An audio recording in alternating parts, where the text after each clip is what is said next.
Запись пошла. Сегодня у нас 18 марта. Людмила, скажите, пожалуйста, в двух словах, почему вы к нам обратились, с какими вопросами? Это для того, чтобы решить то, что не было решено на сеансе Елены, потому что вопросы самые основные она не задает, даже если говоришь 2 раза, что это очень важный вопрос. Но если еще кто-то имел такой опыт, когда деньги поступали 2 раза, но 1 раз Елена говорила, что они не поступили, я просто могу посоветовать написать официальное письмо. И так я вернула деньги, первые, которые не поступили, на имя Марии в банке Елены. Это женщина из Кубы. Она разбирала мой вопрос. Это можно тоже проверить, если у кого-то такая есть возможность написать на английском. А все остальное я просто хочу посмотреть, что там происходит, потому что нападки продолжались и были в таком ракурсе, которым раньше никогда не были. Аллергия обострилась до такой степени, которой вообще никогда в жизни у меня такой не было. И определенные вещи были чрезмерно утрированные. Посмотреть, на какие программы она подсела, потому что я видела эти варианты, и они крутились, то вазочка, то еще что-то, и, естественно, выкачка энергии. Вернуть то, что было обманом, у меня скачано. Это все. Хорошо, спасибо. Отключите, пожалуйста, микрофон. Ага. Да, отлично.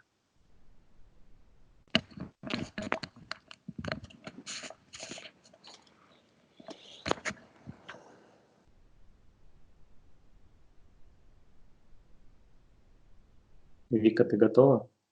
Да. Хорошо. Сейчас я посчитаю от 5 до 1. Ты расслабишься и войдешь в наше рабочее состояние.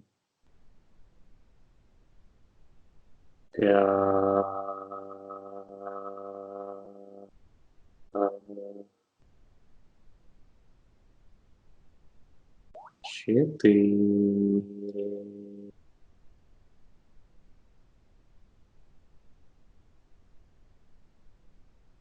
3.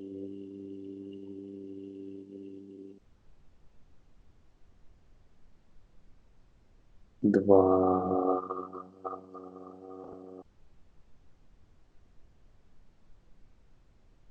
1.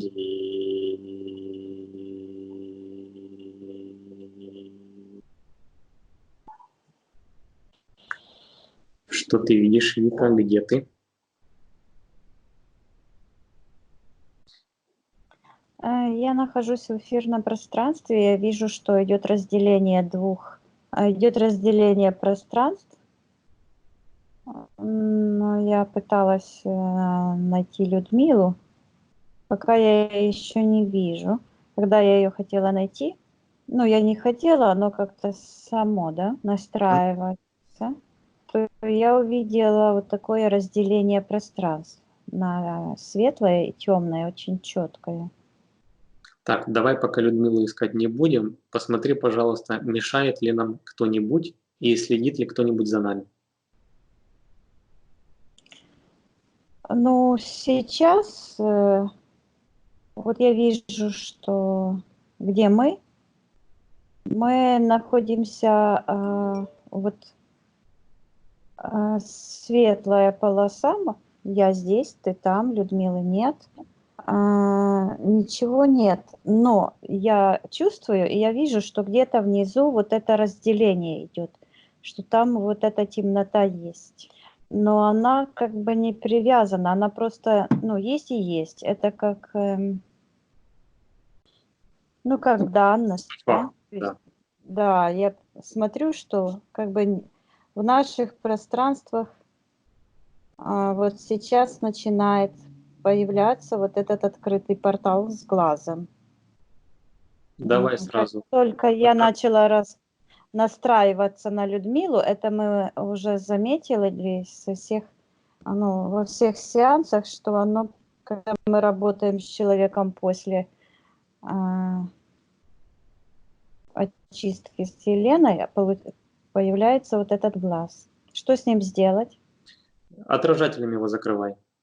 Пусть все воздействия отражаются обратно к нему. Ну, я вижу, что так как он проник в наше пространство, я одела такую, как мешок с отражателем на этот глаз и отправила обратно.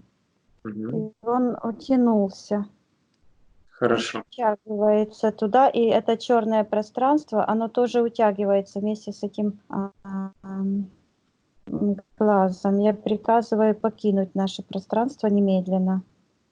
Да. Хорошо. На счет 3 ты в эфирном пространстве найдешь эфирное тело Людмилы. Людмила. 1, 2, 3. Я вижу, что она выходит с этого черного пространства, как будто бы по ступеньках. И я слышу небесные ступени. Мгм. Но такое выражение мне уже второй раз приходит. Да, где-то мы это уже слышали. Ну, интересно, что это такое. Это И программа. нас этих... это программа, да. Да. Мгм. И я сейчас вижу вот такую картинку, эту картинку.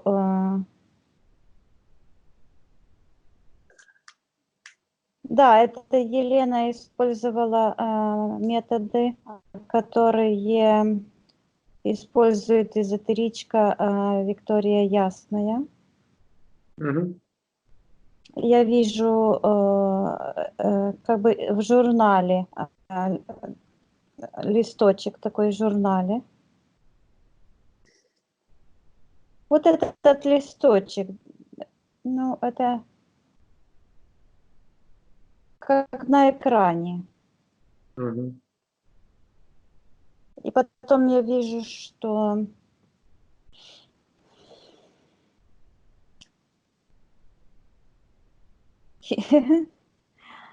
Людмила посмотрела на это все, и оно как-то, эти ступени ушли. Они Мгм. начали уходить, и она вот пришла и стала в нашем пространстве.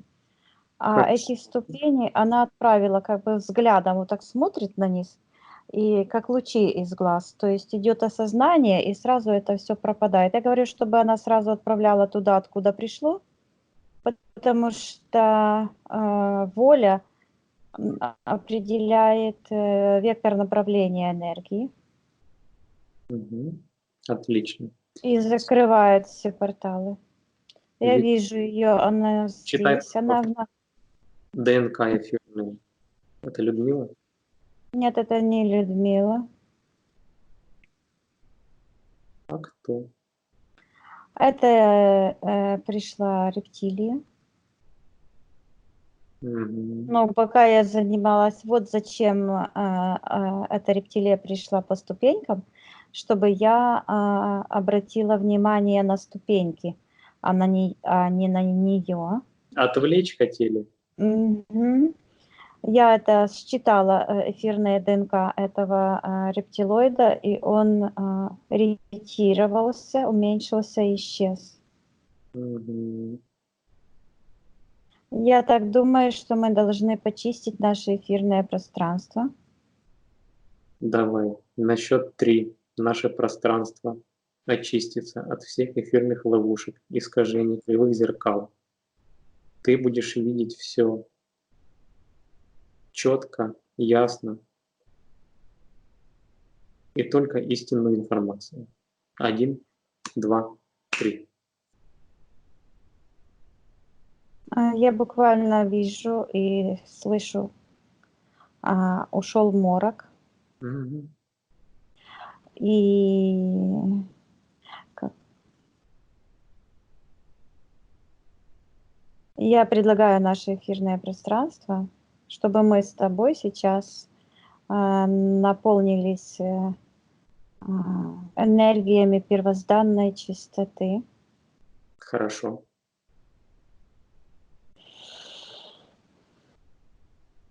Я вижу, ты стоишь. Да, наше рабочее пространство почищено. Мгм. Появляется Людмила. Хорошо. Считай, пожалуйста, эфирное ДНК. Это Людмила? Да, это она. Хорошо. Спроси у нее разрешение на работу для нее. Да, она разрешает, и она показывает, что здесь ей понаставили, что здесь у нее есть. Ну, Это выглядит, описывай. ну, выглядит как кусок какой-то конструкции, вот как шестигранник вот такой. Мгм. Это просто как считывается как менее, как, ну как это, как они называются? Шайба, гайка, вот такая, Да. как Или гайка. сота. Или сота, вот это такая форма. И у нее вот от руки идет и к ноге вот элемент этого, очень черным. А остальное все такое, как бы она закрыта в этом пространстве, как в каком-то, ну, в этой конструкции, в этой соте. Мгм. Рука правая зафиксирована. Она вот так вот висит на такой браслет с цепью, а рука вот висит как бы черная в другом пространстве. Мгм. Левая рука держит что-то. Левая рука серая. Вообще серый цвет. Мгм. Я А что думаю, держит? почему это? А? Что держит в руке? А я сейчас посмотрю. У нее вот так вот там идет гипнотическое воздействие в душе, душа открыта, подсознание открыто. И буквально с сердечной грудной чакры идет вверх подключка точно такого цвета серого. Она идет в горловую чакру и такой ободочек, как петля на шее. И потом оно идет, соединяется и идет. Вот оно похоже, как башня этого крана строительного, как Мгм. он называется, башенный или Ну как. да, да, башенный экран. И вот вот эта конструкция, она как будто бы продевает ее руку, и она не может эту руку согнуть. И в руке у нее это похоже как две чаши этого Весы? весы, да. Ну, похоже на весы. Ну, это у нее одновременно и с одной руки. Она вот так вот держит. Мгм. А там еще что-то беленькое вот здесь сверху. Это я слышу программа, сейчас посмотрю. А программа выглядит, вот оно просто считывается, просто такими идет словами. Добро, и Людмила вот так вот высыпает в этот, вот сюда, как будто бы в руку, сама себе вот высыпает, и оно все уходит туда, в эту тарелочку, что слева. Короче, все благополучие, деньги, все Да. будет. А на другой тарелочке это оно лежит, такие энергии, извиняюсь за подробности, выглядят как будто бы черные какашки. И идет подключка к этой кучке от сектора колдовства. Мгм. Также на голове как такая капля огромная, вот толстым концом идет к голове, и там уже характерная вот эта, как будто бы мозг оголенный, он светится, и вот эта черная энергия его пожирает. Мгм. А вот этот дух, он только что отпал от сердечной чакры у меня прямо на глазах. Он выглядел и утянулся сейчас в портал. Но мы тоже с ним разберемся. Мгм.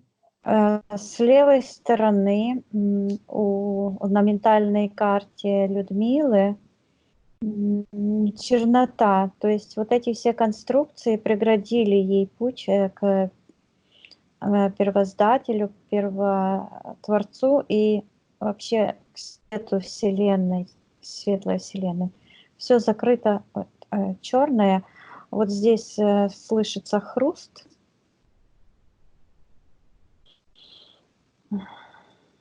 И такие конструкции,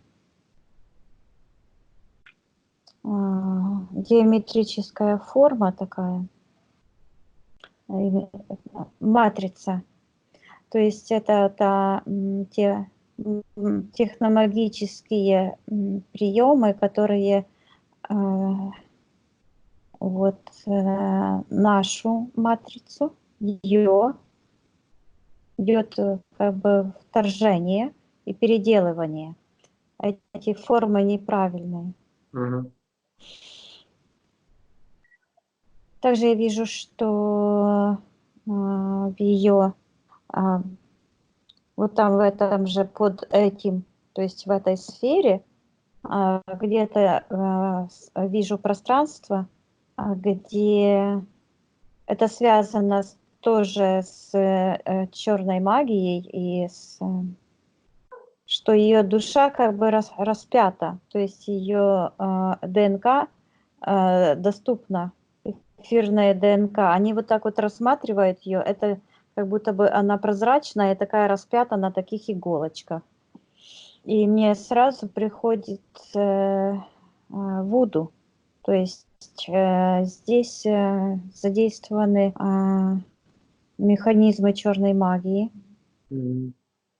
То есть это не просто подключка к какому-то эгрегору, то есть это буквально открыт портал. Мгм. И это, я вижу, что это какая-то организация, то есть система, это связано с, я вижу, это три какие-то, как бы три в одном. То есть это здесь и люди задействованы, и другие формы, вот как рептилии, и также вот это, как мы говорим, зверь. Да. И оно все вот идет из сектора колдовства. Мгм. Хорошо. Покажи это все Людмиле. Спроси, видит ли она, что происходит в ее пространстве. Я вижу, что она еле-еле открывает глаза. На глазах вот такое, как черное тесто. Расплывается все, и она еле-еле, то есть еле открывает глаза, потому что вот эта энергия такая тяжелая, плотная, черная, она закрывает ей веки. И считывается команда спать, спать, Мгм. спать.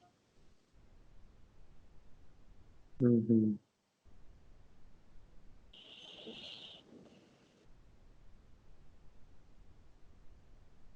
Так. Но тем не менее, спроси, видит ли она, что происходит в ее пространстве. Я вижу, что она начинает это все буквально раздирать, и она уже вот так вот как бы открыла это все, потому что эта энергия просто очень плотная. Мгм. она как бы проснулась и вот сейчас направляет свое внимание в сектор подписания контракта. Ее рука вот засветилась, вот грудь, лицо, она как бы вышла с этой конструкции. Такое ощущение, что эта конструкция готовая, и просто берут и в эту конструкцию вставляют. То есть вставляют людей. То есть здесь продумано все, абсолютно все. Это не просто подключка к какому-то какой-то сущности, которая забирает энергию. Нет, это совершенно другое. Это целая система. Ну, стандартные шаблоны какие-то есть, и туда всех людей, да, вставляют. Ну, не всех, конечно. Ну, не всех, конечно. Я говорю Людмиле, что видит ли она, что она подписала контракт, соглашение, что все, что происходит в пространстве человека, на самом деле происходит или через его попустительство, или через по его воле.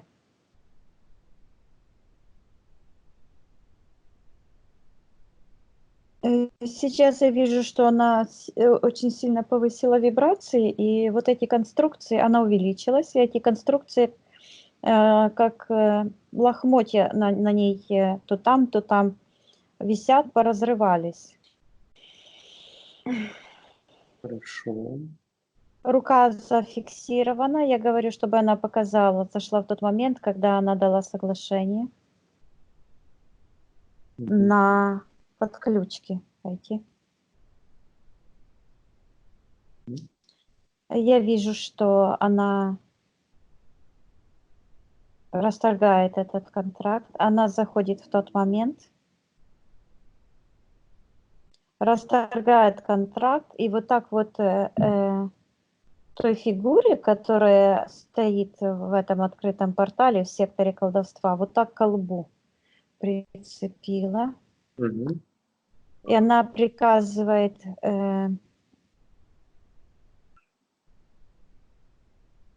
ну, сейчас я не вижу, кто там внутри, но я вижу, что там внутри человек, а сверху это она вся покрыта, это женщина, она вся покрыта этим черным, как будто бы на нее вылили смолу. Все черное, она даже не может сейчас выглянуть из-под этой смолы.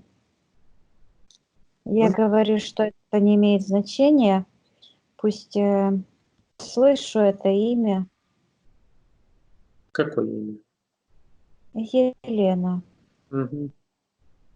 То есть я говорю, чтобы Людмила приказала ей немедленно забрать все эти подключки и эту программу, вот именно, ну сейчас с этой программой тоже разберемся. Я говорю, пусть забирают все подключки, программы. Я говорю, люди, чтобы она наполняла свое сердце высокочастотными чистыми энергиями и выталкивала все эти воздействия, отдавала туда, откуда они пришли. Угу. Вот у нее это получается. Ну, мы можем посчитать на 3 и зайти в тот момент, когда она это уже все сделает. Хорошо. Я посчитаю до 3, и мы окажемся в том моменте, когда это уже будет сделано. 1, 2, 3. Я вижу, что осталась какая-то еще подключка. Она такая, как тоже сектор вот, колдовства. У нее на ноге 3 такие бомбочки, они просто вот в стопу входят. Угу. 3 бомбочки, потому что вся эта темень ушла, оно все было черное, а сейчас оно ушло, и можно рассмотреть. И подключка такая серая тоже идет в сердечную чакру.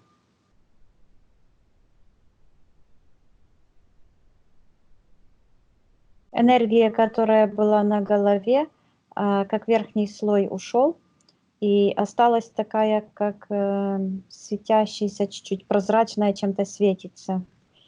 Очень мощная подключка в голову. Мгм.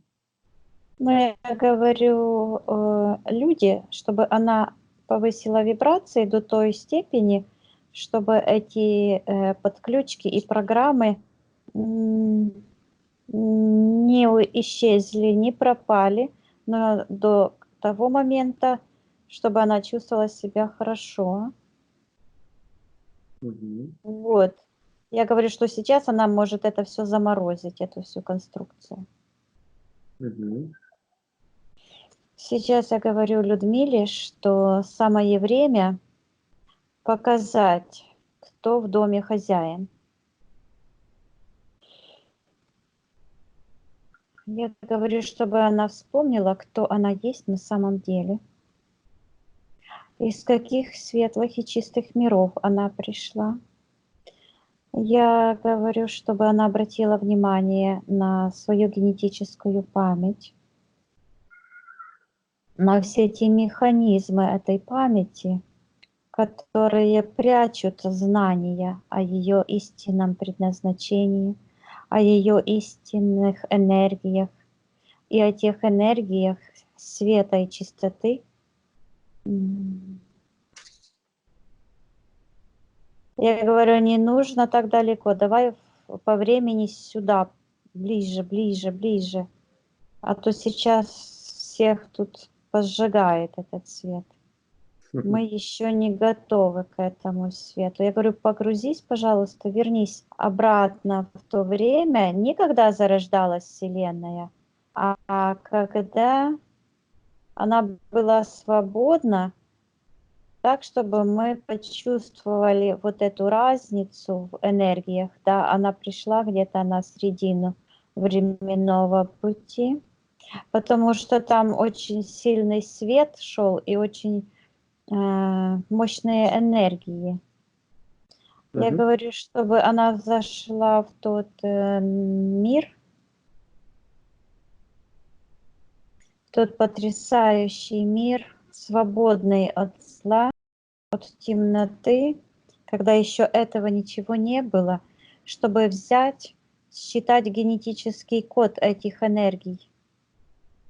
Потому что эти энергии света и чистоты, они как эталон. Мгм.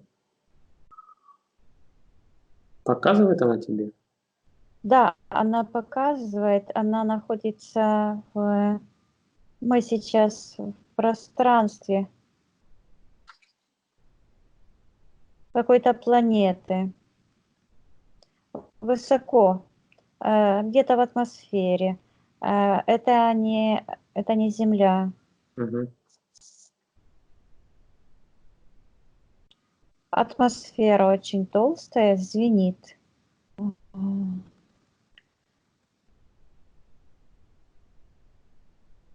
Я говорю, что мы должны пойти, что мы можем пойти.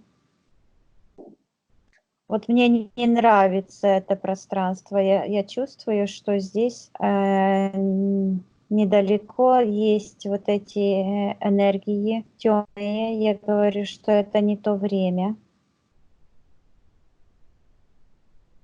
Я ей говорю, чтобы она погрузилась в свою генетическую память, и чтобы она нашла тот отрезок времени во Вселенной, когда Вселенная была цельная, свободная, чистая, абсолютная чистота. Мгм. До вторжения врага. Когда она чувствовала себя лучше всего? На счет 3 она тебе покажет. 1, 2, 3. Но я вижу сейчас, что она находится как бы в космосе. Не на планете, нигде, а в космосе. Мгм. Я спрашиваю ее, как она себя чувствует.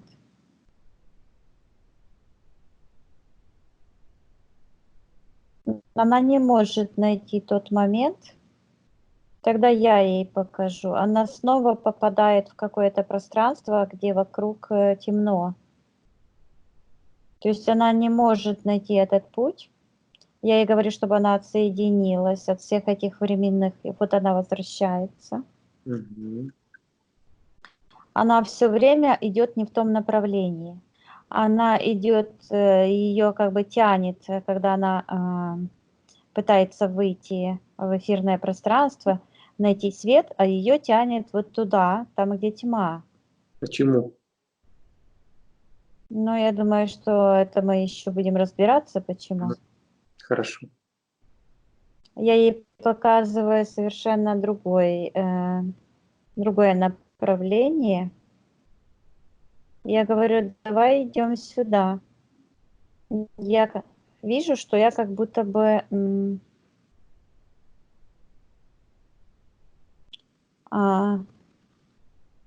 мне приходит аналитик, то есть я как будто бы так вот и что-то анализирую. Мгм. Я вижу, что она очень заблокирована, и вот эти блоки нужно будет понаходить.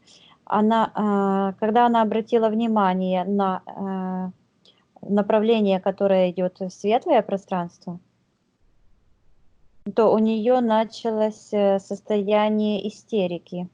То есть здесь стоят ее внутренние блоки. Я говорю, что это ее внутренние блоки, она может их прорабатывать, а может она просто их отодвинуть, выбросить, потому что все решает воля. Я говорю, чтобы она пробудила в себе генетическую память и вспомнила тот свет, истинный, чистый свет, чтобы она протянула руку и взяла этот свет. Она это делает. Получилось, да? Да, она начинает, вот когда она дотронулась к этому свету, она как бы считала ДНК этих энергий, и в ее энергосфере начались такие, как вспышки маленьких звездочек. То есть вот эта ее энергия, и она начала ну, как бы расцветать, ее энергосфера. Она начинает вот так смотреть на это все и удивляться. И она говорит, что она вот сейчас она как будто бы спящая красавица, которая проснулась в этой сказке, и говорит, как же долго я спала. У нее вот это просто прозвучало. То есть она даже уже забыла чистоту и этих энергий. Мгм. Нравится ей, да? Она с восторгом наблюдает, как эти энергии расцветают, прекрасные белые цветы. Мгм. Сейчас я говорю, чтобы она обратила внимание на все эти конструкции вокруг себя, на эти подключки. Не очень сильно еще повышала вибрации. Нужно еще разобраться с этой программой на потерю денег и на потерю удачи. Да. Я говорю, чтобы она показала тот момент, когда эта программа появилась и кто ее ей поставил, Мгм. чтобы показала тот момент. Ну, я прямо так и слышу. Мгм. И я вижу момент сеанса. И я вижу, как я работаю. И я вижу, как за этим пространством, где мы работаем, наше пространство выглядит, вот мне интересно, первый раз я так вижу, со стороны, как большой шар. Мгм. Как большой шар. Я нахожусь, как будто бы вот открыла дверь, то есть как будто бы смотрю сквозь стеклянное окно. Мгм. А Так, продолжаем запись. Вика, тебе посчитать надо или ты там? я сейчас хочу, я как бы и здесь, и не здесь. Я вижу эту, то есть я как бы зашла в это пространство, где мы работали, где мы, ну, прервалась связь. Да. Но я чувствую, что изменилось что-то, что пространство, вот оно как такой прозрачной черной пеленой. Я приказываю всем забрать все воздействия и почистить. Давай почистим пространство. Из Хорошо. сектора идет вот где-то снизу, вот там, с сектора интерферентов. Угу. Хорошо. На счет 3 наше рабочее пространство очистится от любого морока, от всех эфирных ловушек, от кривых зеркал. Ты будешь видеть, считывать только правдивую и истинную информацию. На счет 3 это произойдет. 1, 2, 3. Ну, вот эта рептилия, которая вот приходила, это она творит, Мешает, да? она мешает, она находится у Людмилы в секторе интерферентов. Нужно будет посмотреть, что она тут разгулялась. Скажи, пусть Людмила посадит ее в банку с отражателями, заморозит. Пусть не мешает.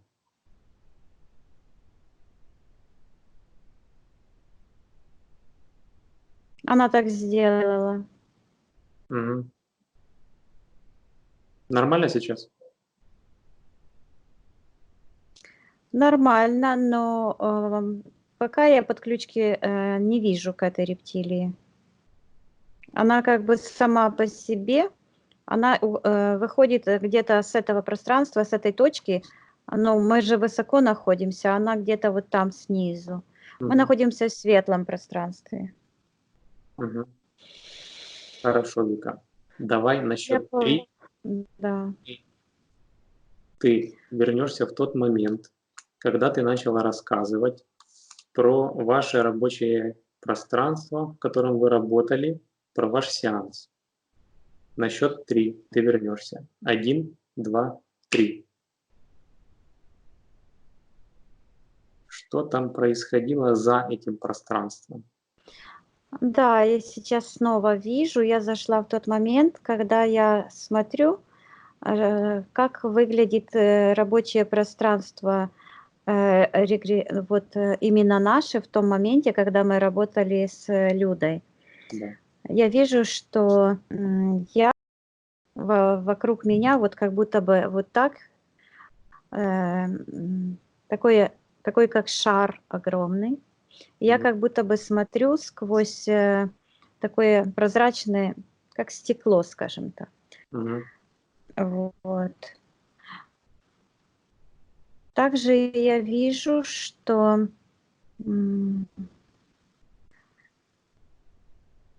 я ищу и Елену, чтобы найти, потому что слипер и спикер работают, как бы они должны работать в паре, Да. и поддерживать друг друга. И я вижу, что вот там, где была раньше рука у Людмилы, там идет вот это стеклянное, как будто бы стекло, еле заметный такой след. Этот номинальный контракт. То есть, когда Людмила заказала сеанс, то получилось, что она как бы попала на крючок. И этот контракт, он еще не вступил в действие, но он уже был как бы прописан в пространстве. И сейчас я увидела тот момент, что я часто видела, что во время, когда люди уже полностью очищались, у них какая-то прозрачная, еле уловимая ниточка была от их энергосферы. Они выглядели, как будто бы они поднимаются, как шарик. И у них, я вижу, они свободны, у них все хорошо, но вот эта ниточка не давала мне покоя. Когда я возвращала людей и спрашивала, что это такое, чтобы их подсознание показало, они это не показывали. И я вижу, что это спрятано было специально, это хитрая система, она задействована здесь и технологии какие-то компьютерные, но я вижу, что эти компьютеры, они не из нашего мира, они как будто бы жидкие. Или компьютеры высшего поколения. Я вижу, что эти компьютеры используются как бы в каких-то подземельях, то есть здесь ходят рептилии Мгм. и люди. Также я вижу, хочу найти Елену, где она находится в этом моменте. Я вижу, что она находится в этом черном портале, буквально как будто бы сидит, вся поглощена этой черной энергией. Она ничего не видит, у нее глаза закрыты этой черной энергией. Но вот это ее, вот этот образ, как будто бы этот глаз использует ее для того, чтобы просматривать, считывать генетический код энергии, которая находится внутри Людмилы, то есть считывать ее ментальную карту. Я вижу, что в том пространстве, когда я обращаю на него внимание, я слышу технократия, техномагия. Там идет как будто бы вот так вот факсом информация очень быстро. Информация считывается с биополя Людмилы. И там такая суматоха, они спешат сделать копии, и мне как бы оформить, приходит, ну, слышу буквально, оформить воздействие Мгм. до того момента, когда у нас закончится сеанс, потому что когда сеанс заканчивается, именно я вот сейчас вижу, я как бы отсоединяюсь, вот этот шар как бы уходит, я отсоединяюсь, но в этот момент, как раз именно в этот момент начинает прорастать подключка, именно с того места, это вот я вижу пространство, где Людмила находится, вот так поднимается, а вот это, где Елена сидела вот в такой вот открытом портале, вот эта энергия, она начинает тянуться за ней и прорастает подключка. И Мгм. так просто вот так вот бум в голову, в сердце. И начинается вот это с левой стороны как бы замерзание вот эти энергии. И потом, после этого идет уже, оформляется программа на потери энергии благосостояния. Мгм. И буквально я вижу, как сейчас с этого ее пространства, с пространства Людмилы, вытягивается такая вот эта серая ниточка, и там буквально капает. Ну, конечно же, что это идет благосостояние не Елене, никто о ней там не заботится, а ее энергия буквально вот капает, мне приходит в общак. То Мгм. есть вот это все энергии, они вообще ну, считываются, вот эти, вся эта конструкция, вот как какая-то мафия, ну, энергия банды такой, грязной банды. Мгм. Понятно. Ну, если сравнить с нашими понятиями в нашем мире, да, то это как бы я буквально слышу как опущенные, как грязные бандиты, вот. То есть вот у них такие даже общак, я прямо вижу, как они там сидят, делят это все, жрут на куски, разрывают. Я хочу от этого отсоединиться. Отсоединись. Отсоединись от этого.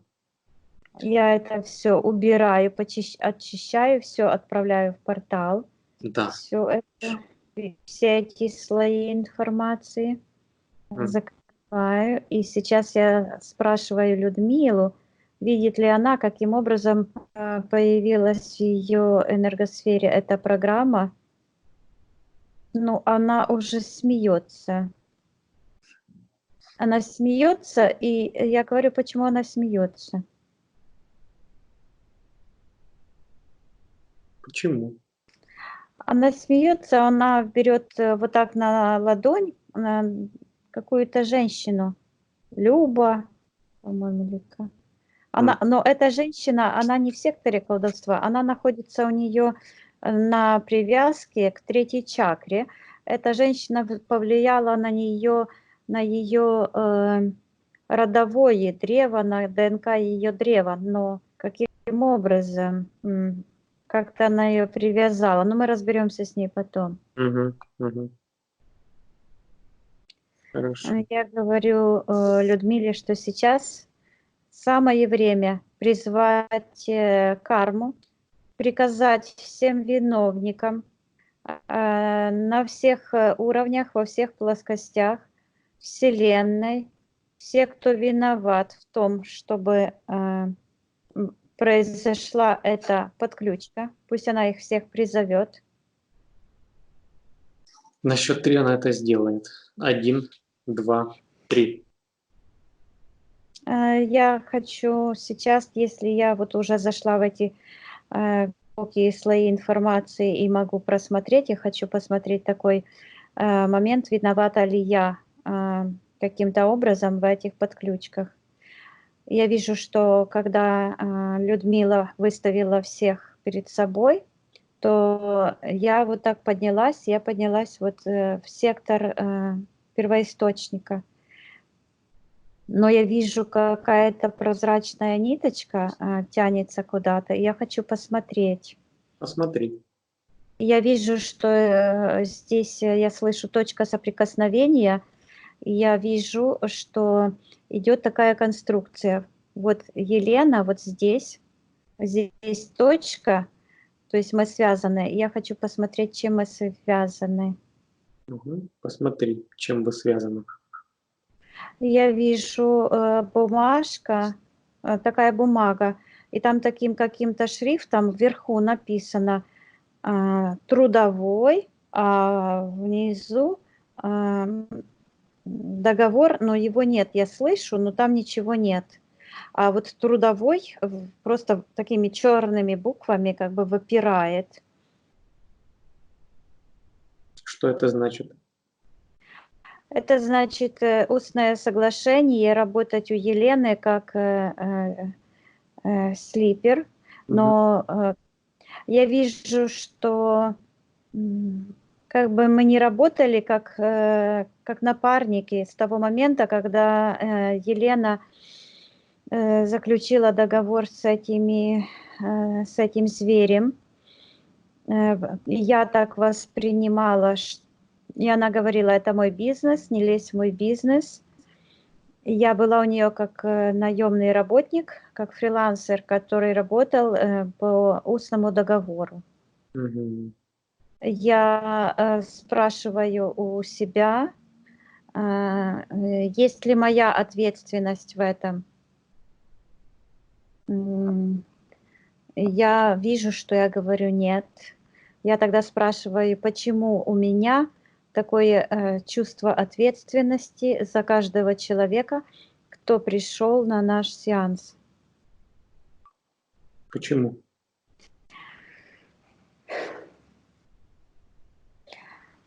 Я вижу, что это внутренние мои как бы психологические блоки, которые шли еще с предыдущих воплощений, то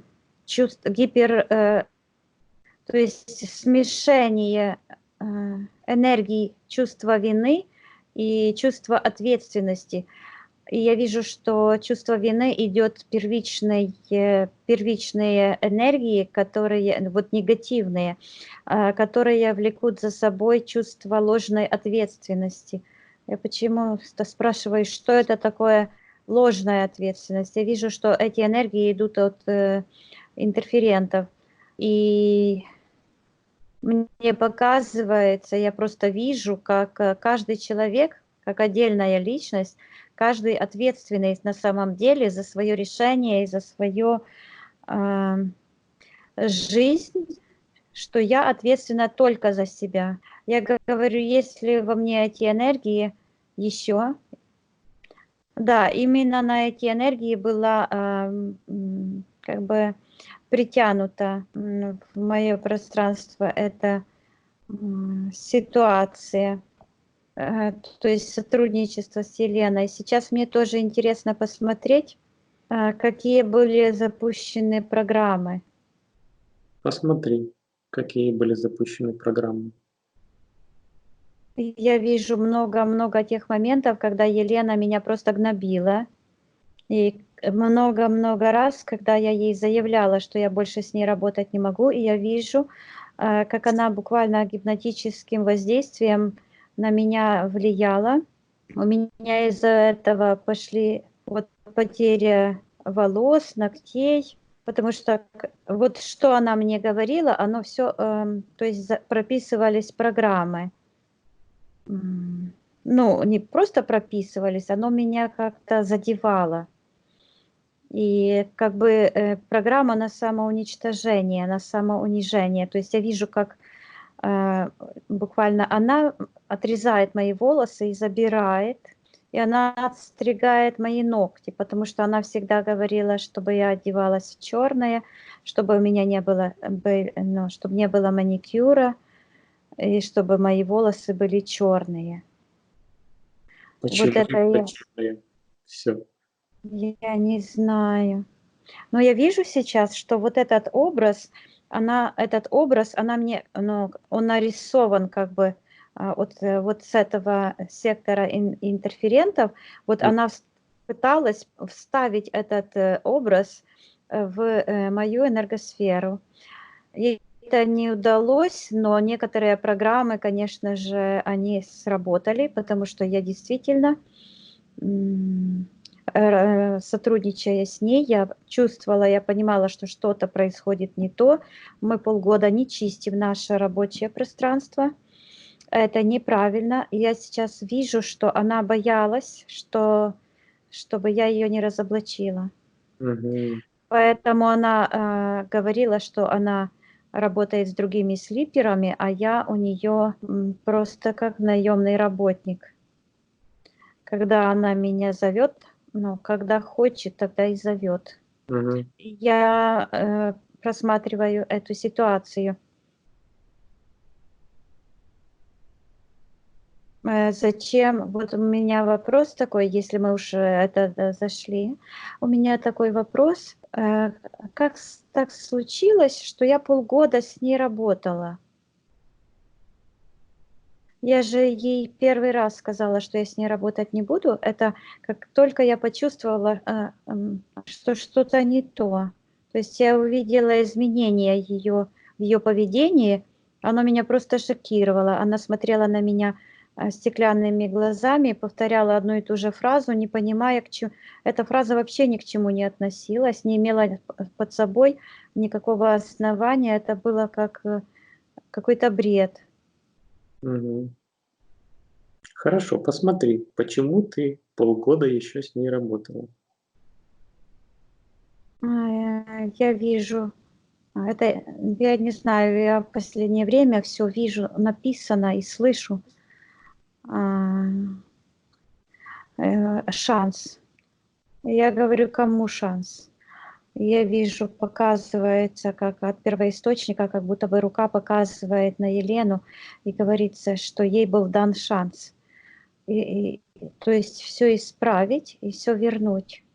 Я Угу. говорю, когда она потеряла этот шанс. И Когда? я вижу, что это тот момент, когда во время, то есть это как бы предпоследний сеанс, когда я увидела, что черная подключка подключилась в самом конце к человеку, который очистился и уже был абсолютно чист и шел как бы вот в момент вознесения, скажем так. И в этот момент просто вот нагло вот проросла подключка. И я сказала: Елена, что-то происходит в нашем, ну, в пространстве, что я не знаю, что это, и что давай вечером почистимся. Потому что пошло нападение на меня, на клиента. Я говорю, мне нужно в этом разобраться. Мгм. Вечером, перед этим, конечно же, я почистилась, но я не рассматривала наше рабочее пространство. Я как бы посмотрела свое, у меня ничего не было. Какие-то воздействия были, черные энергии, я их убрала, подключек не было. И я как бы успокоилась, потому что я же работаю в опасном сегменте, это же эфирное пространство, где фактически можно встретить кого угодно. Мгм. Тем более, что я захожу в пространство с человека, у которого как бы не цветочки в пространстве, а вот эти все негативные энергии. Иначе бы он не пришел освободиться от них, да? Мгм. Я вижу, она вечером, когда мы встречаемся, вот это выглядит так, что произошло полное разделение. Вот как будто мы на компьютерах, ну, разговариваем по скайпу. Я вот здесь, вот в светлом пространстве, а разделение пошло, она вот так вот пошла вот с этого момента, когда она отказалась со мной поработать, она мне пишет, что я как бы почистилась своими слиперами, все нормально. Ну, и я как бы ей поверила и успокоилась. Что произошло на следующий день? На следующий день был этот сеанс, когда вот я вижу тот момент, когда я снова увидела еще хуже. Я увидела этот открытый портал, я вообще не понимала, какое он отношение имеет к человеку, потому что подключек от этого портала к клиенту не было. Я видела, что это как-то в нашем пространстве. Я попыталась помочь клиентке, я ее вытащила, и потом я пыталась помочь Елене. Но я услышала приказ, то есть когда я протянула руку в этот портал открытый, чтобы ее вытащить. Вы, ребята, здесь? Да, мы здесь, мы слушаем. То моя рука почернела, и я увидела, как меч от первоисточника прошел, отсек, вот так вот отсек это пространство вместе с моей рукой. Я очень сильно удивилась, но я услышала, ты не имеешь права работать с Еленой. Я это озвучила прямо при клиенту. Мгм. Но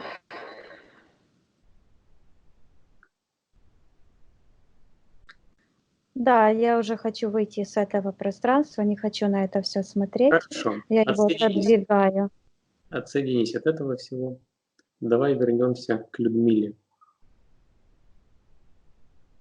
Да, сейчас я еще увидела, что вот раз нужно будет посмотреть это, я сейчас увидела себя, и я увидела, как на мне стоит тоже такая же программа потерь.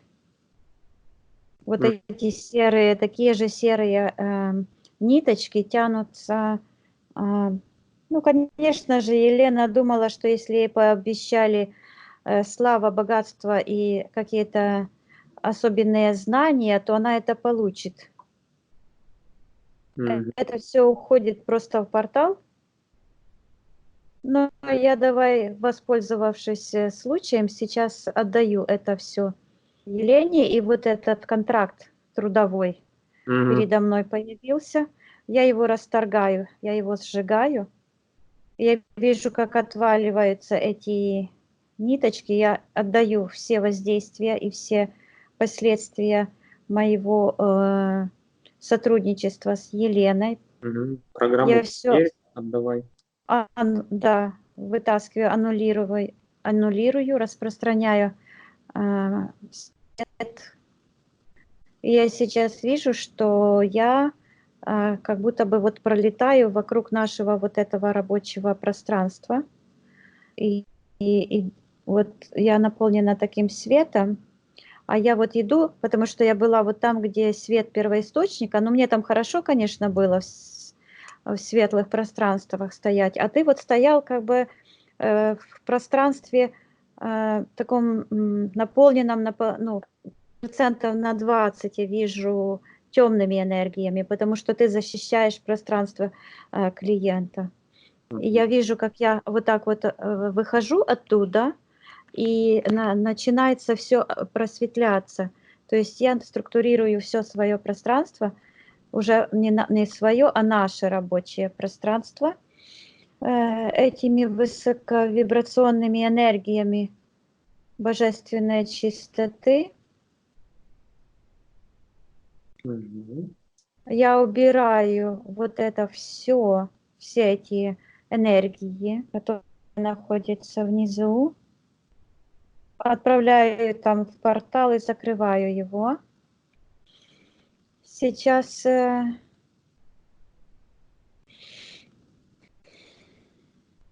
вижу, что наше пространство абсолютно чистое. Я смотрю на Людмилу, но она немножко такая, знаешь, шокирована тем, что происходит. У нее буквально на глазах происходят очень большие изменения в энергетическом плане. И я говорю, чтобы она отдавала, выталкивала все программы, все воздействия, все, что осталось еще у нее в ее пространстве своими вот этими энергиями высокой частоты. Также я говорю, чтобы она собрала в своем пространстве все те энергии, которые соответствуют энергиям и вибрациям темного мира,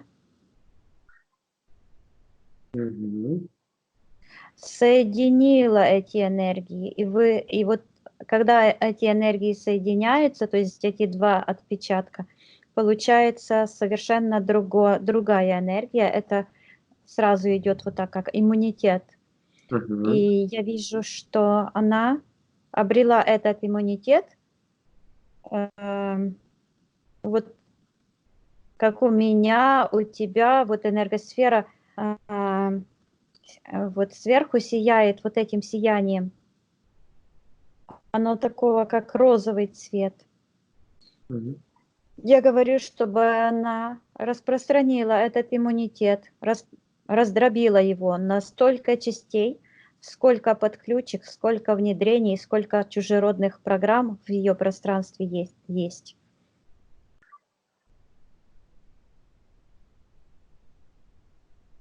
Вика? Этим каналам, по Вика, всем Вика, каналам. повтори последние слова, ты зависла.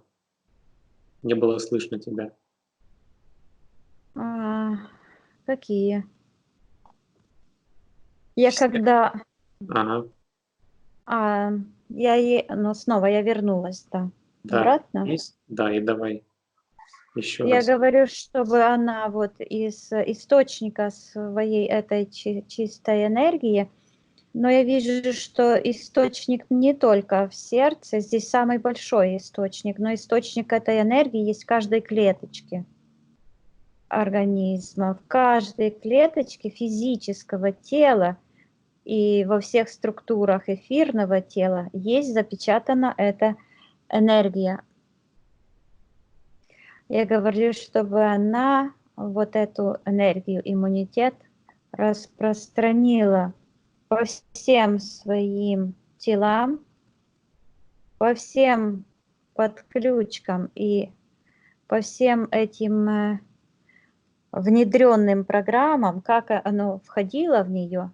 Пусть она все эти негативные программы энергии вытолкнет по этим каналам вместе с этой программой антивирус. И пусть эти все низковибрационные порталы, а также туда, куда они ведут, забирают эту информацию с этим антивирусом и распространяют до самого основания. Пусть обличают, пусть люди и сущности, которые находятся под влиянием этих энергий, осознают их и освобождаются. Вы здесь? Да, мы здесь, мы тебя слушаем. Хорошо. Я говорю, Счет 3. чтобы она готовилась и это сделала на счет 3. Да. На счет 3 она это все сделает. 1, 2, 3.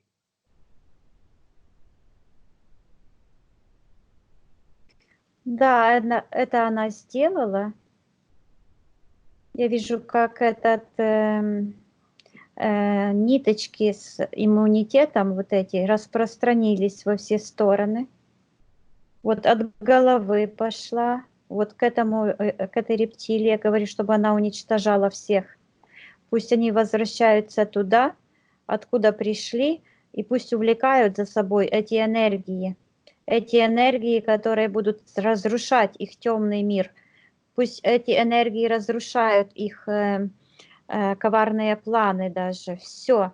А также пусть люди проснутся, осознают, кому они служат, и тот, у кого есть еще этот механизм раскаяния, раскается и убегает оттуда на сторону света, где найдет жизнь. И в этот момент я вижу, как вот это эфирный слепок, эфирный отпечаток души, информационный отпечаток с души Людмилы возвращается к ней.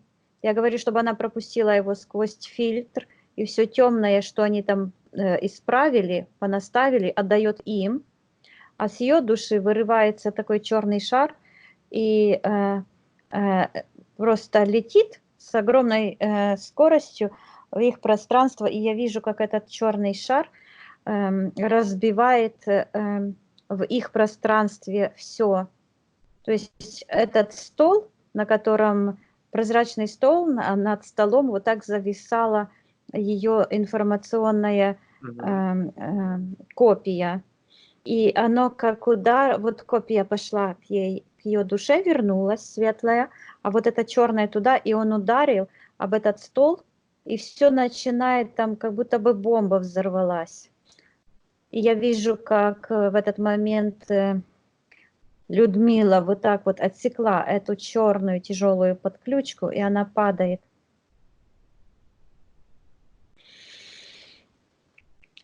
Сейчас я говорю Людмиле, чтобы она поднималась в те пространства, где бы она чувствовала себя наиболее комфортно.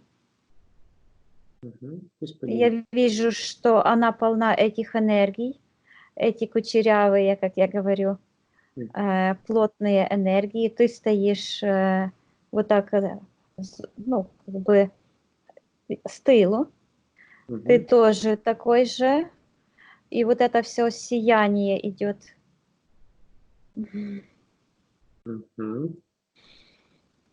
Я спрашиваю Людмилу, как она себя чувствует. Она как будто бы занята какой-то работой, что-то она у себя там вот в районе 3-й чакры делает. Я спрашиваю, что она там делает.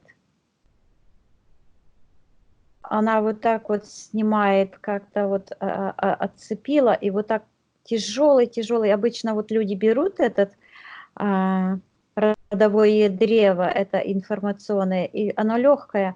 Она вот так сняла, как будто бы это пояс какого-то героя пудов 30. И вот это так бух на стол, огромное, тяжелое.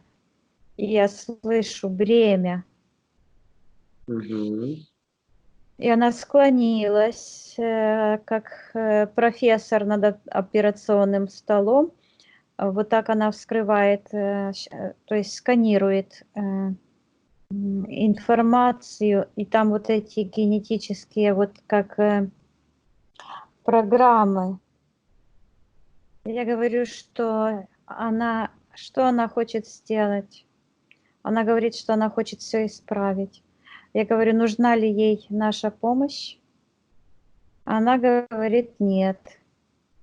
И Мгм. я вижу, как она какие-то детали выбрасывает, вот в сектор интерферентов, а какие-то вот светлые вот отсюда где-то берет. Я говорю, чтобы она сделала все, а я хочу посмотреть на результат ее работы, Хорошо. потому что ее рациональная часть попросила все как бы проконтролировать, все ли хорошо в ее пространстве, как бы со стороны. Мгм. Хорошо. На счет 3 мы пойдем в тот момент, когда она эту работу уже сделает, когда все будет готово. 1, 2, 3. Но у нее это сделать не получилось. Я вижу, как этот пояс, она как будто бы сделала всю работу и одела на себя этот, он как бы сам оделся на нее, он стал легче, но где-то от половины, где-то от пупка, там как рептилия, образ рептилии, а хвост, вот и лапы, все, а хвост уходит туда. То есть я уже видела на предыдущих сеансах, как в ментальной карте это выглядит, что это загрязнение этими информацией, этими генами. Я ее спрашиваю, не тот ли рептилоид приходил в начале сеанса? Она говорит, да. Я говорю, чтобы она зашла именно в тот момент, когда впервые информация этой рептилии проникла в пространство ее рода, в генетический код ее рода. Это могла быть она в прошлых воплощениях или кто-то из ее родственников. Мгм. Но так как оно вплелось в ее генетический код, то оно имеет влияние, потому что физическая ДНК – это как бы видимая часть общего ДНК. Мгм. Нельзя думать, что эфирная ДНК чем-то отличается от физического ДНК. Я это вижу так, что это просто как видимая часть. Мгм. Это как бы что-то погрузить под воду, и мы не видим то, что, что находится, ну вот какой-то, например, шар, да, шарик погрузили под воду, мы его не видим, а только выглядывает какая-то его одна часть. Точно так же выглядит. Мгм. Хорошо. Показывает тебе, Людмила, этот момент? Еще нет. Нам посчитай, пожалуйста. Хорошо. Давай, я посчитаю от 1 до 3, и Людмила покажет тебе именно тот момент, когда эта рептилия появилась впервые. 1, 2, 3.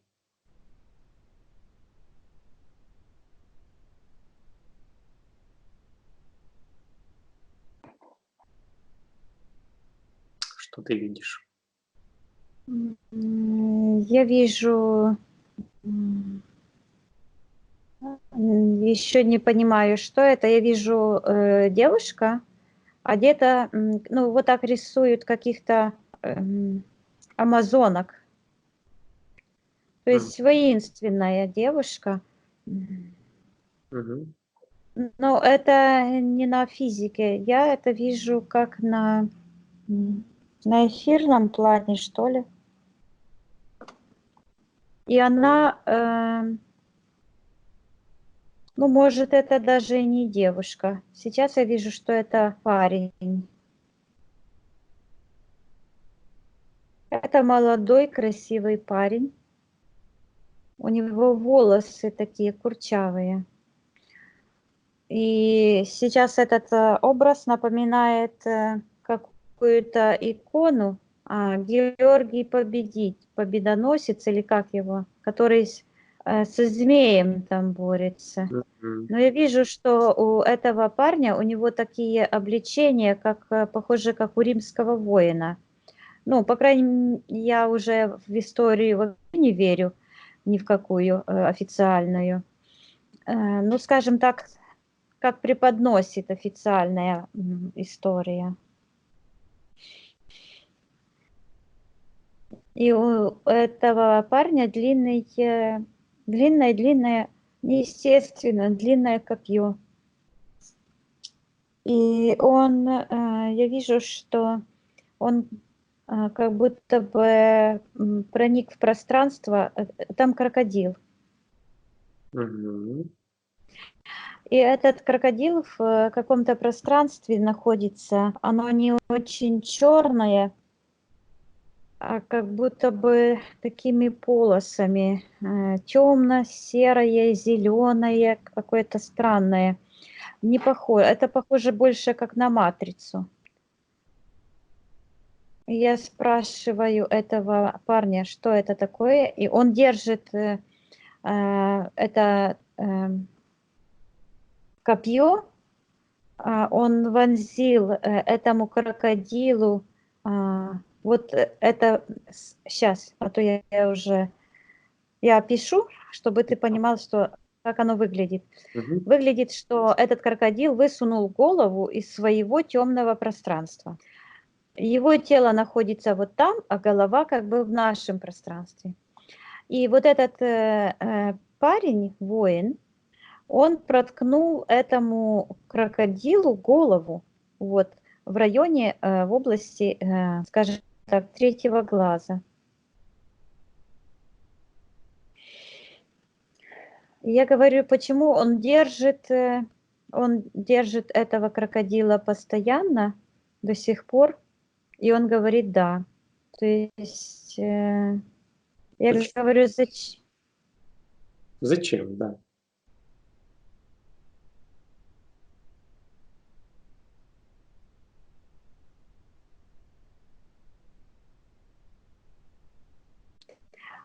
Получается так, что какая-то часть эфирного тела Людмилы как бы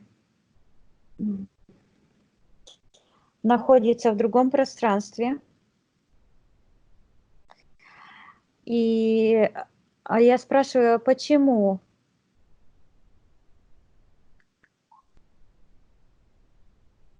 И идут картинки памятников. И она показывает, вот здесь идут картинки памятников Георгия Победоносца. И у нее такое, что она как будто бы... И сейчас она показывает сектор черной магии, и она говорит, что ее зациклили. Она буквально говорит «зациклили». То есть какая-то часть ее души как бы зациклена в этом моменте, и как бы время там остановилось. Мгм. Для чего это И сделали? от этой ситуации идет в сектор магии и колдовства. Я вижу, что это та же система, к которой подключила ее Елена. Мгм. Тот же портал, те же гроты с этой... То есть она как бы под прицелом, ее эфирная часть как бы находится из-за этого постоянно, ну так как с душой справиться, ну, скажем так, светлой душой, то они ее как бы заблокировали в этом временном отрезке. Вот они увидели, что мы видим. Так. Я говорю Людмиле, и снова идет наслоение, слышу Елена, то есть идет вот наслоение, то есть вот эта подключка, это, ну фактически это не подключка, то, что было, это буквально ее посадили в эту конструкцию, в эту систему. Это не простая подключка, подключку можно самому убрать, расторгнуть контракт, это другое. И было то есть использовали Елену для того, чтобы, я слышу, отлавливать опасных для системы. Мгм. А почему, Людмила? Почему они считают Людмилу опасной для их системы?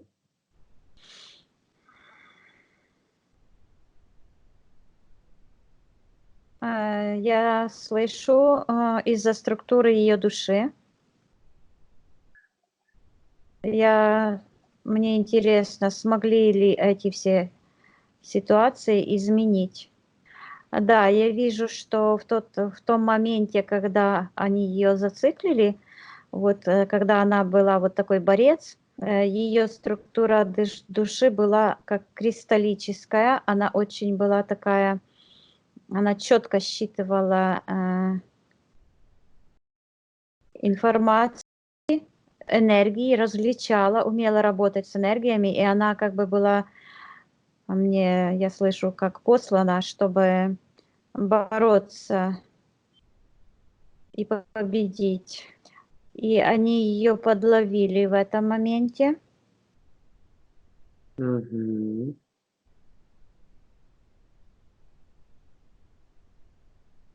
И я вижу, как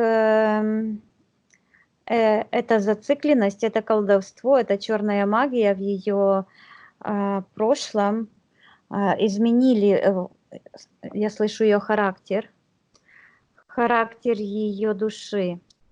И оно выглядит, что она стала мягкая, и она перестала различать. То есть вот эта способность различать энергии, это была главная цель этой магии, этого колдовства. Мгм. Понятно. Я сейчас говорю Людмиле, не хочет ли она уничтожить это колдовство. Да, пора.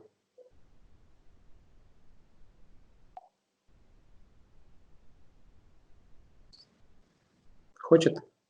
Я также вижу, мне приходит, что было превышение ее полномочий. То есть она сделала ошибку в том прошлом воплощении, в том моменте, когда она я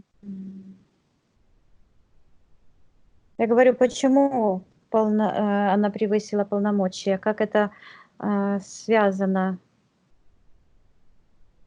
Я вижу, что у нее была как бы ярость, чтобы этого эту рептилию убить.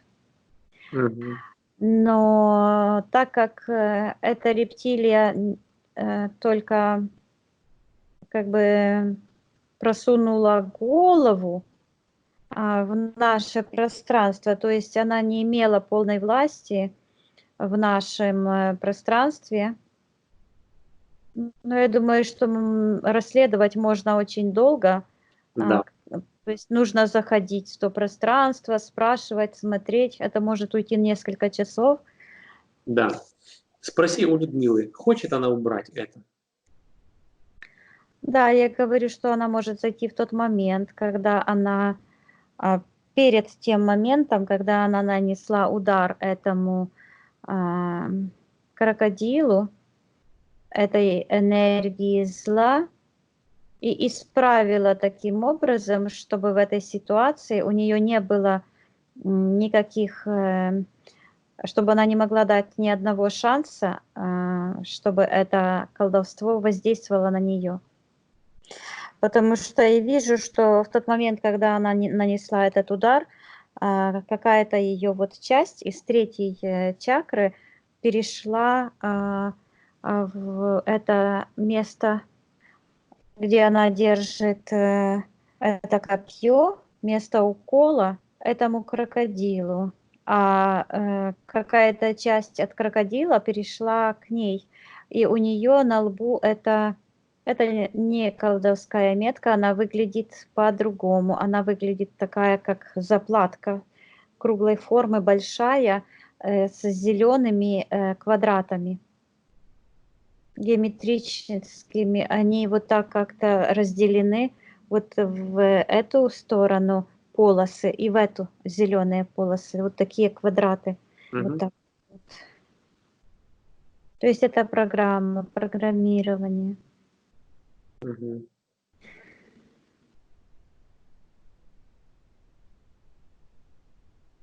Так.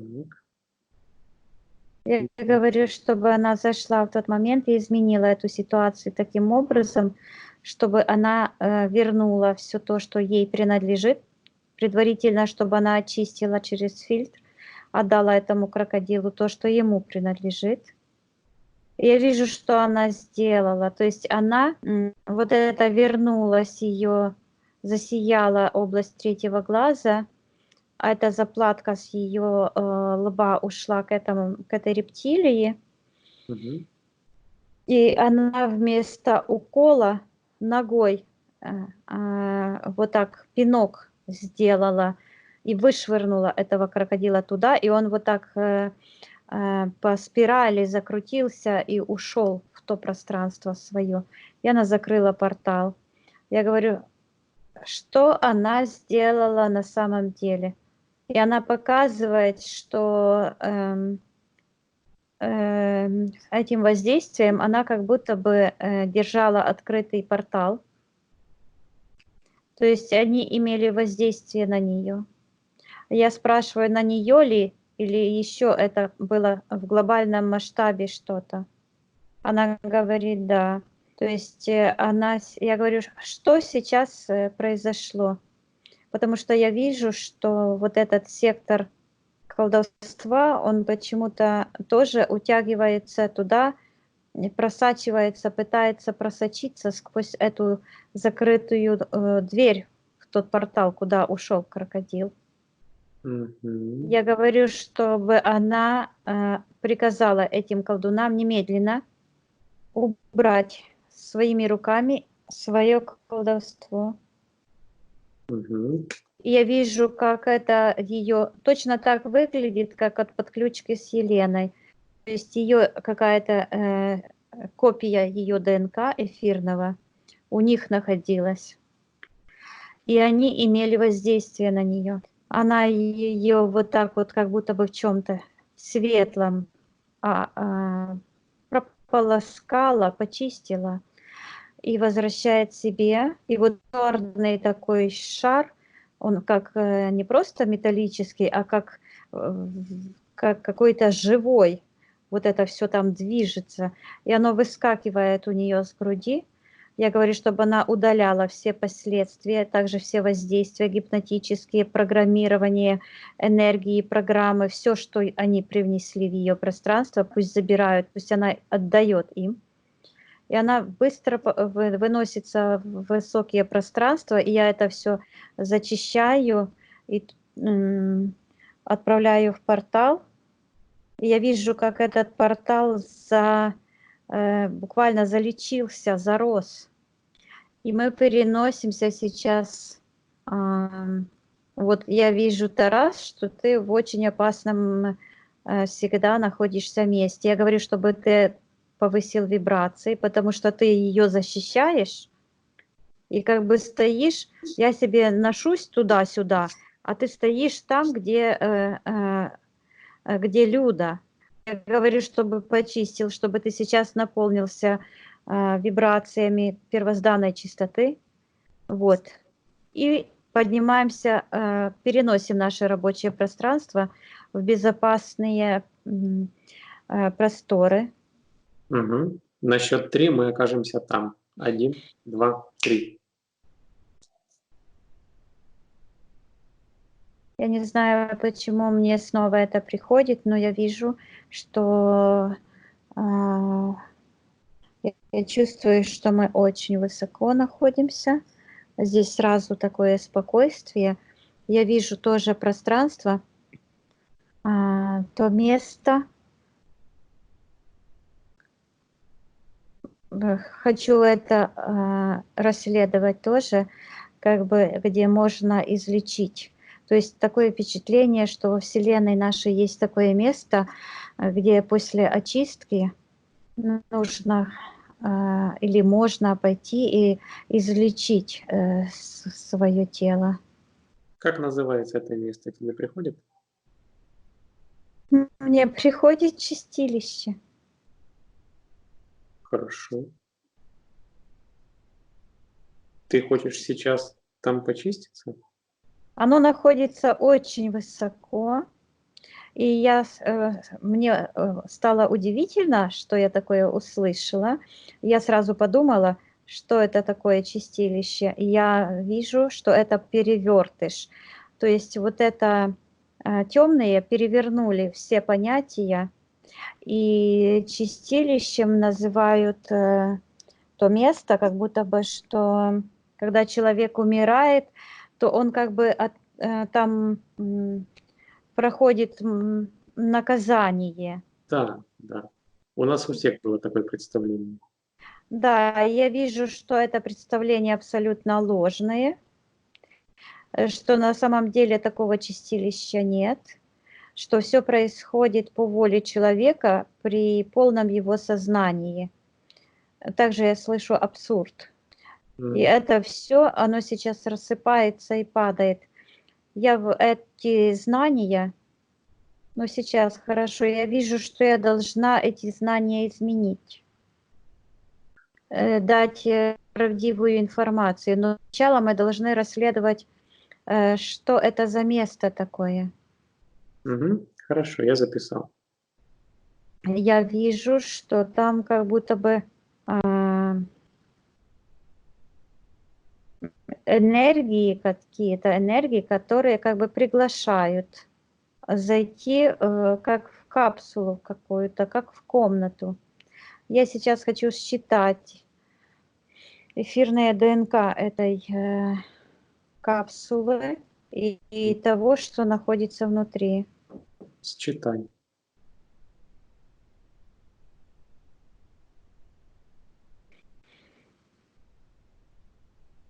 Сейчас я вижу, что эта капсула, она выглядит как огромная водонапорная башня на такой тоненькой ниточке. Светлая ниточка уходит, я слышу, это лифт. Уходит туда. Я смотрю, сейчас хочу посмотреть на противоположную сторону, куда уходит этот лифт с этой стороны. То есть туда, куда люди, ну, душа может зайти. Я вижу, что это эфирное пространство. Оно находится высоко над землей. Я хочу посмотреть, где земля находится. Посмотри. Ой, кто-то с меня смеется. Кто? Вот, вот я вижу эти фрактальные чистые энергии, в которых находится этот вход. То есть вход в чистилище, лифт, чистилище находится очень высоко. Лифт находится там, где начинаются вот эти фрактальные энергии. И вот эта энергия, вот такая фрактальная, вот так вот, Что за глупые вопросы, да? Да, очень глупые вопросы. Почему? Я понимаю, да, потому что нельзя, в эфирном пространстве нет физических параметров, там все по-другому. Я неправильно задала вопрос, а в эфирном пространстве все очень конкретно. Я хочу посмотреть, на каком уровне находится по отношению к входу в этот лифт энергии планеты Земля. Посмотри. Я вижу, что энергии планеты Земля сейчас очень темные, очень темные. Сейчас я чуть-чуть отдалюсь. Я вижу, что планета Земля находится вот так, оно выглядит. Вот наша Вселенная, чистая фрактальная Вселенная, как огромный, я вижу как фрагмент шара, один сегмент. Здесь черная Вселенная. От этой черной Вселенной идет такая, как длинный туннель черный. И к нашей планете Земля. Земля находится как бы внутри этих фрактальных энергий, окутана вся со всех сторон этими фрактальными энергиями. Но она получилась, я слышу, карантин. Вот этот черный туннель идет к планете нашей. И наша Земля находится как в оккупации. И вот эти все фрактальные энергии чистой Вселенной, они со всех сторон окутывают планету. Энергии у планеты не черные, но очень беспокойные.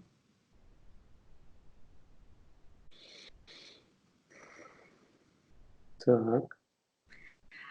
Идет вот эта энергия борьбы, и постоянно вот так вот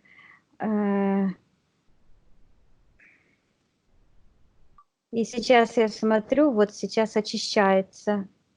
Я не могу понять, как это. Я же, вот видишь как. То есть мои мысли, они же как скакуны. Я не могу даже свои мысли там догнать в этом пространстве. Я подумала что-то о том, ну, о том, как же очистить нашу планету. Я подумала о том, что не так все критично. Я увидела, как вот это идет в этой капсуле, в этом карантине. То есть мы должны сами это все сделать. И вот это идет борьба, борьба, борьба, и потом эти через очищенных людей, вот людей больше, больше, они как шарики наполняют это все пространство, и тогда фрактальные энергии начинают вторгаться из внешнего пространства и начинают такое сильное разделение, идет разделение. Вот вторглись, то есть имеют право. Вот такой свет пошел, и пространство нашей планеты начинает осветляться там, где вот эти осветленные чистые души, и начинается вот сильное разделение. И в какой-то момент я вижу, как наша планета наполовину, она такая вот в этих белых энергиях фрактальных, а здесь очень почернело.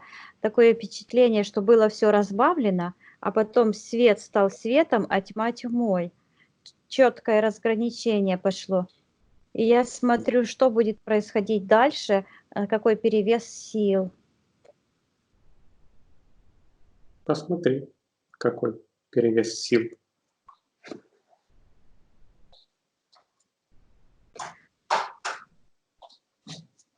Я вижу, что это выглядит таким образом, как будто бы вот эта тьма какое-то время стояла со светом на весах, вот эти весы.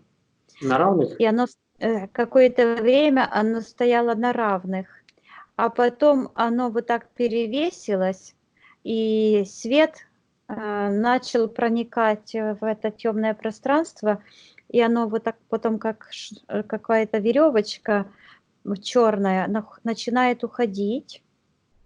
Оно начинает уходить и выходит через этот портал, то есть откуда пришло, туда и уходит.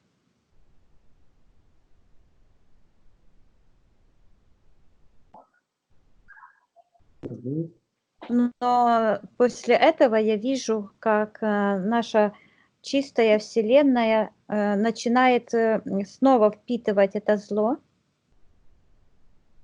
Я хочу посмотреть, зачем это делается и к чему это приведет.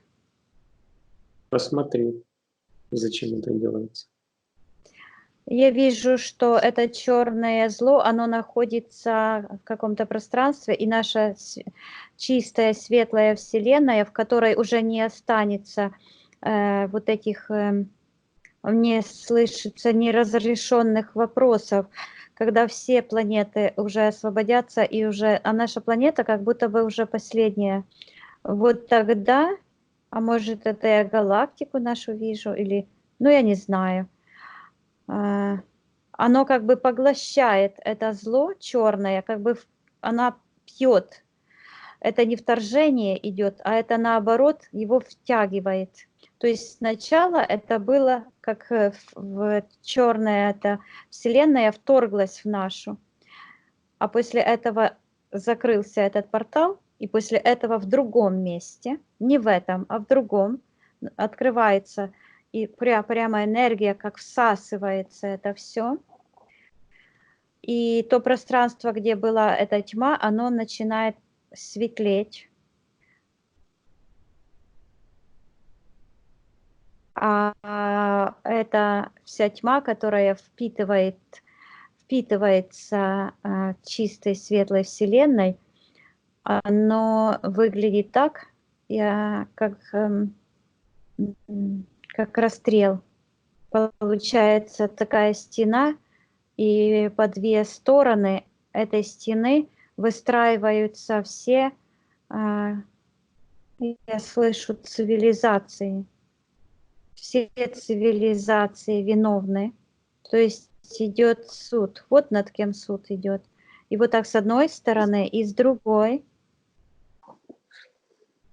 И раскладывается, то есть оно просто исчезает. Оно исчезает, его, то есть его никто как бы ничего с ним не делает. Чистая вселенная это все впитала, и вот эти чистые фрактальные энергии, она вот так как впитала и оставила, да? Угу. Никто там, никакой атаки не было, ничего. И оно просто исчезло. То есть сила фрактальных энергий такова, что она просто растворяет.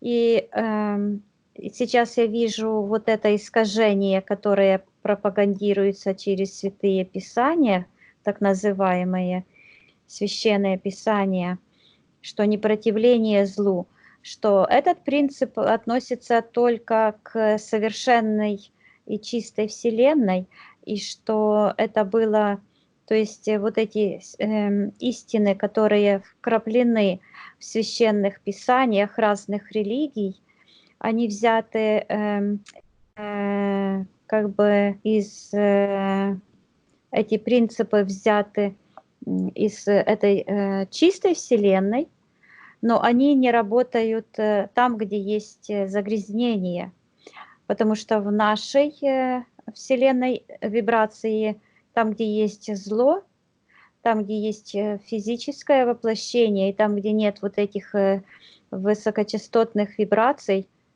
мы должны как бы отталкивать, бороться, противиться злу. А этот принцип непротивления злу, он относится только к тому моменту, когда все как бы, я вижу, что буквально на данный момент закончен процесс судебного разбирательства. То есть процесс судебного разбирательства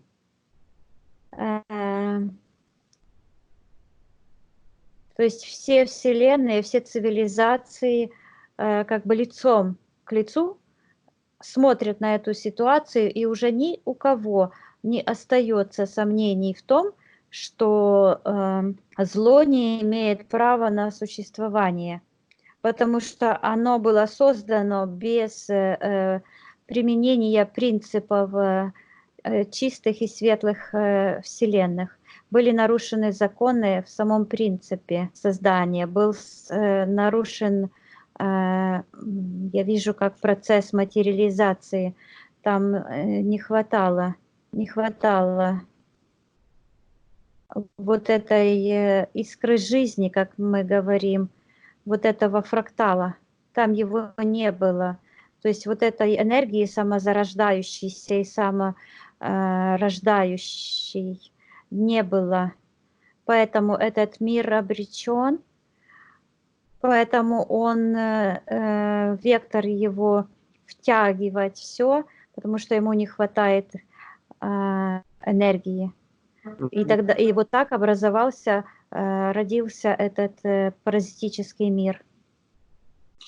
Хорошо, Вика. Отсоединяйся от этой ситуации. Возвращаемся к Людмиле. Фу. Так, посчитай, я ее не могу пока найти. Я где-то в каких-то пространствах, очень далеко от нашего рабочего пространства. Отсоединяйся от всех Я ситуаций. где-то как бы в будущем, что ли. Понятно. На счет 3 ты вернешься к эфирному телу Людмилы. 1, 2, 3. Да, я здесь. Хорошо. Так, ты хочешь очиститься вот в этом чистилище? Да, я сейчас нахожусь здесь, но я должна все проверить. Я Проверь. уже проверила, что оно такое внизу, а сейчас я хочу проверить, что оно такое здесь вверху.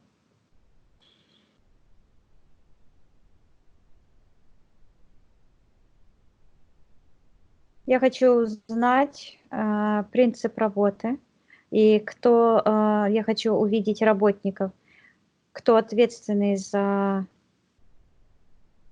Я слышу закон. Я хочу считать эфирное ДНК этого закона. Считай.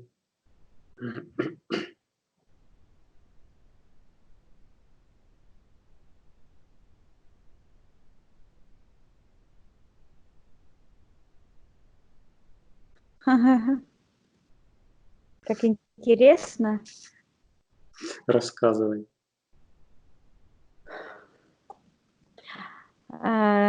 Я вижу свет первоисточника.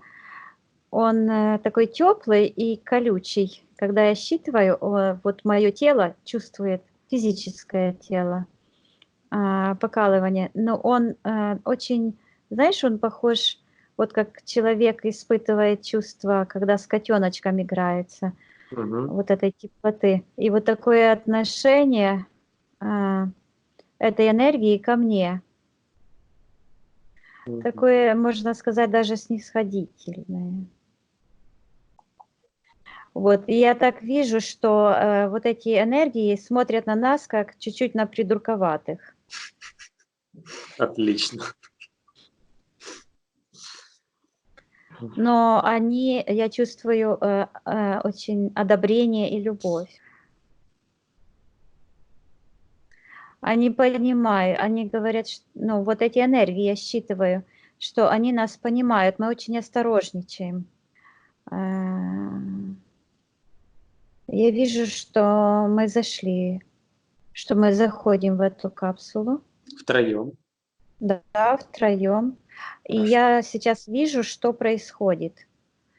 Я вижу, что там закручиваются какие-то энергии. И я чувствую, как идет внутренняя работа. И снова говорится, я слышу, будет больно. Но больно не на физическом плане. Я вижу, что там идет процесс как бы переваривания. Угу. Вот сквозь, вот мы втроем стоим, и сквозь каждого из нас мы сами, как будто бы здесь я не вижу какого-то дополнительного источника, но мы включаем в себе эту программу очищения. Я вижу, что идет как бы автоматическое очищение от вот этих родовых и психологических блоков. Я вижу, как какая-то энергия такая, она похожа на воду, ну такую непрозрачную, а какая-то чуть-чуть серенькая, то есть разбавлена. Оно уходит, вот вышло эти, как ниточки, и утянулись туда в портал, где сектор интерферентов. Я говорю, сколько чиститься нужно будет, чтобы достичь чистоты. И я снова увидела вот это, как 1000 лет. Я говорю, для кого это нужно будет чиститься 1000 лет? Ну, я вижу, вот мы выпали с этой капсулы, как Очистились? новенькие. Да. Ага. И я вижу, что оказывается, что наша Земля будет очищаться, то есть все люди и вся планета, нужно очищать ее от вот когда уйдет зло, 1000 лет Мгм. пройдет до совершенствования человека, когда он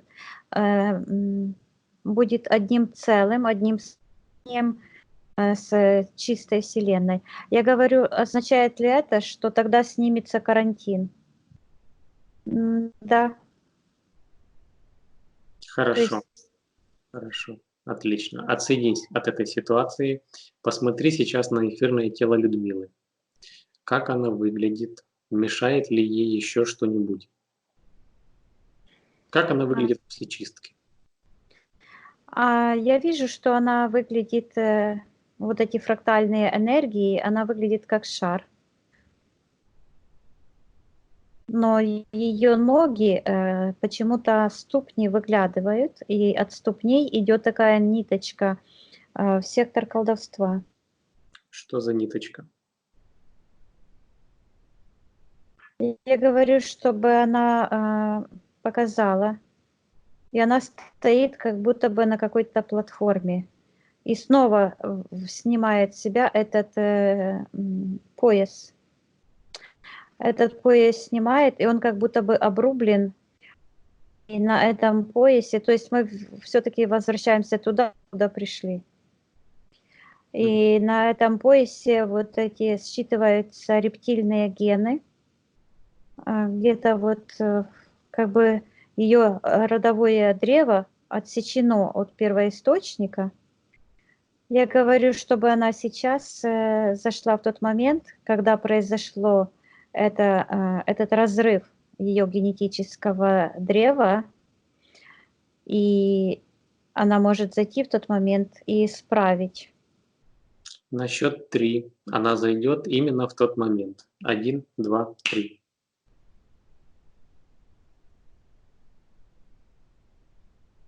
Я вижу, что рождается ребенок с рептильными генами. Это было следствие ее удержания этого крокодила, потому что она имела все это время на протяжении несколько тысяч лет вот это взаимодействие с врагом. И также это связано с тем порталом, что я говорила, как научная лаборатория, которая связана с этими структурами власти и магии на Земле. Угу. Я говорю, что она хочет сделать, как она собирается изменить. Она говорит, что она изменила, она же забрала это копье, что сейчас она должна просто почистить. Я вижу, что она приходит в пространство, где фрактальная чистота, и она в какую-то реку опускает этот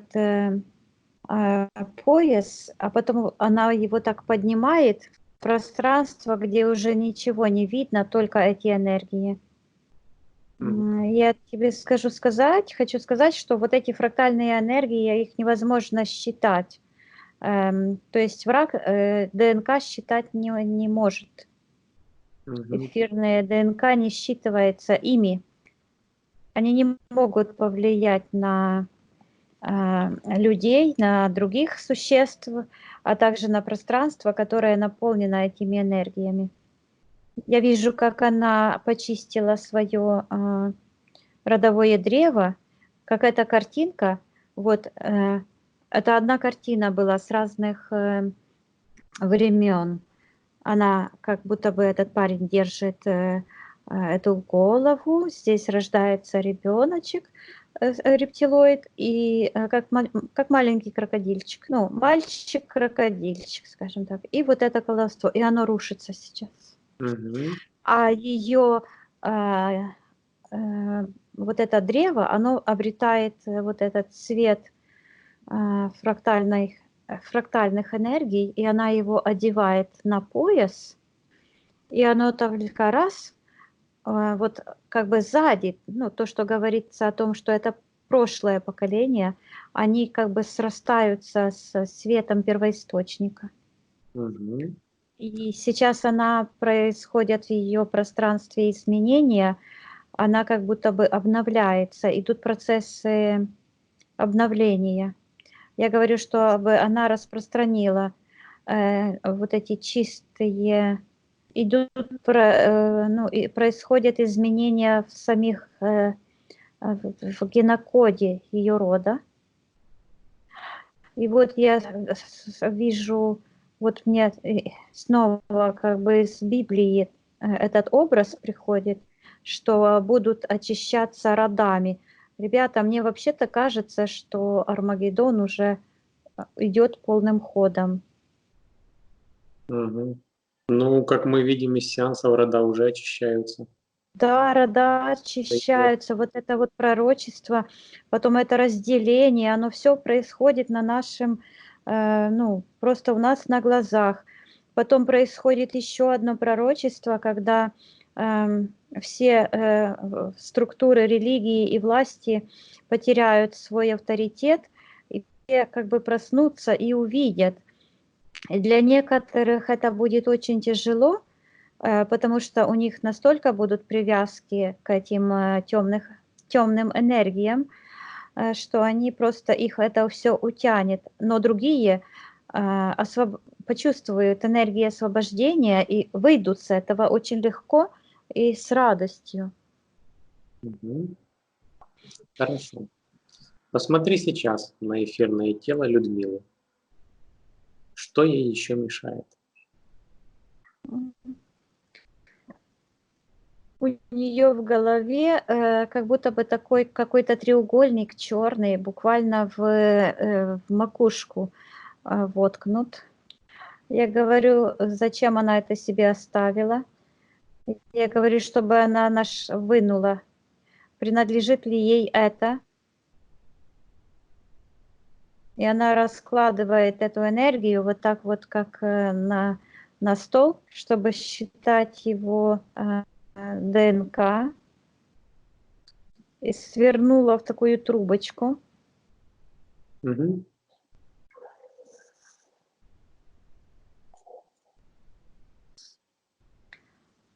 И повесила на правый бок, там, где вешают кинжал.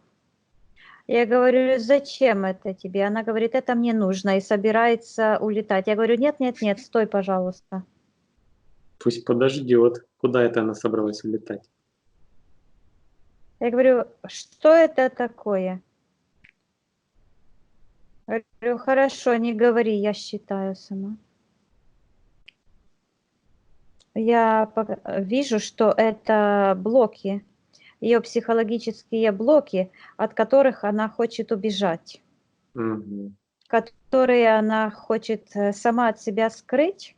То есть это как бы уже последствия воплощений в несвободном мире, когда программа на то, чтобы умение различать добро и зло, как бы дошла уже до критической точки, и некоторые вообще уже ну, потеряли эту способность.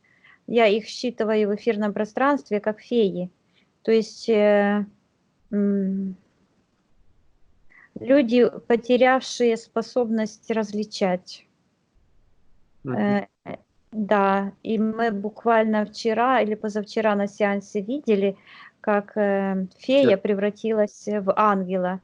То есть это не означает, что она стала лучше по своему какому-то рангу. В свободном мире никаких рангов на самом деле нет. Тот, кто разделяет людей по классам и рангам, тот находится в темных вибрациях и в матрице этого темного понимания.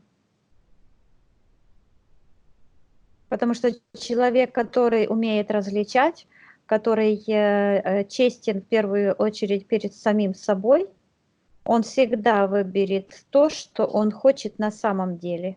И если он хочет свет, он выйдет даже из тьмы, в которую попал. Мгм. Я говорю, не связано ли это с ее выбором религий? И я вижу, что у нее стоит программа на поклонение и программа на самоуничтожение. Поклонение кому? Тьме. Мгм. Она зафиксирована, эта программа выглядит, как будто бы она сама каменная, серая и склонилась в позе лбом на лоб на полу. Мгм. Вот.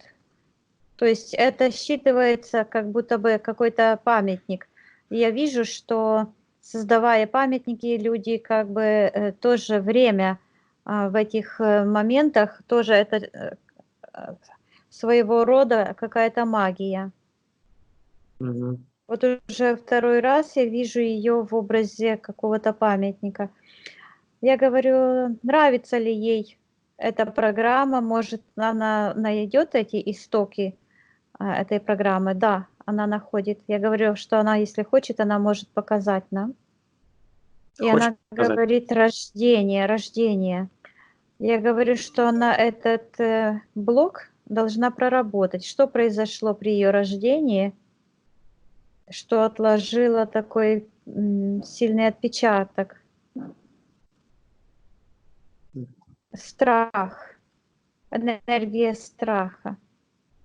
Я говорю, что она сейчас может посмотреть на свое рождение, когда что она может зайти в момент, когда она рождается, но выйти с этого и посмотреть со стороны себя сегодняшней.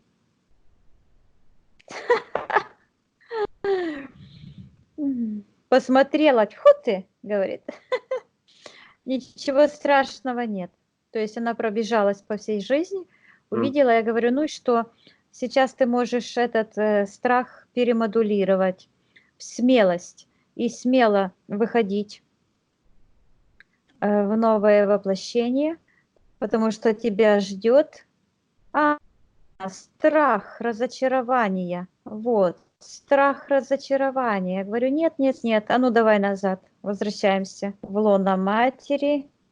Не проработала. Говорю, возвращайся в тот момент, когда ты боишься, вот эти энергии, посмотри, как они заполняют твою душу, черные, просто черные, как смоль, энергии страха перед будущим, энергии разочарования, потому что эти разочарования вот идут с того момента, когда она сделала ошибку в борьбе с этим крокодилом. Я говорю, что она уже отменила этот момент, и в ее жизни на этот момент рождения уже не было этой ошибки. Я вижу, как этот страх просто исчезает, он растворяется. Я говорю, чтобы она превращала его в энергию смелости, в энергию умения различать добро, в умении считывать энергии и управлять энергиями, в энергии радости, счастья, состояния, уверенности в будущем и в настоящем, потому что будущего нет, всегда есть только настоящее. А бояться того, чего нет, это просто глупо. Мгм. Я вижу, как эта энергия уходит в нижний портал. Отлично. Остались И еще она, страхи? да, она уже, сейчас она встала, то есть эта статуя разрушилась, она как пепел рассыпалась. Я вижу, что она может все энергии страха, энергии вины, чувство какой-то ответственности, ложной ответственности, чувство нелюбви, недоверия к себе и к миру убирать из своего пространства. А также все блоки, мешающие ей пробуждению ее генетической памяти. Я вижу, как она просто переструктурировала эти энергии. Она их переварила. Она это сделала точно так же, как сделала в будущем наша чистая Вселенная, которая просто оставила как есть, и оно просто исчезло, потому что эти животворящие энергии, они сами структурируют все вокруг себя. Мгм. Сейчас я вижу, как энергетический Тор зародился в ее пространстве, и она просто мощь сейчас. Мгм. Спроси ее, есть ли еще что-нибудь, что ей мешает. Она говорит, что она хочет отдохнуть. Нет. Процесс, я слышу процесс. И снова, ну, как бы нет такого сеанса одной очистки, чтобы от всего почиститься. Мгм. Вот это процесс, который будет длиться еще 1000 лет. Мгм. Спроси ее, мы на этом сеансе для нее сделали все, Она говорит даже больше. даже больше. Хорошо, хорошо. Сейчас она на данный момент свободна. Да, Хорошо. Мы можем завершить сеанс для нее. но сейчас я уже смотрю на наше рабочее пространство, так как я могу его увидеть вообще со стороны. Оно абсолютно чистое. Мы находимся в пространстве фрактальных энергий. Здесь очень хорошо, очень спокойно.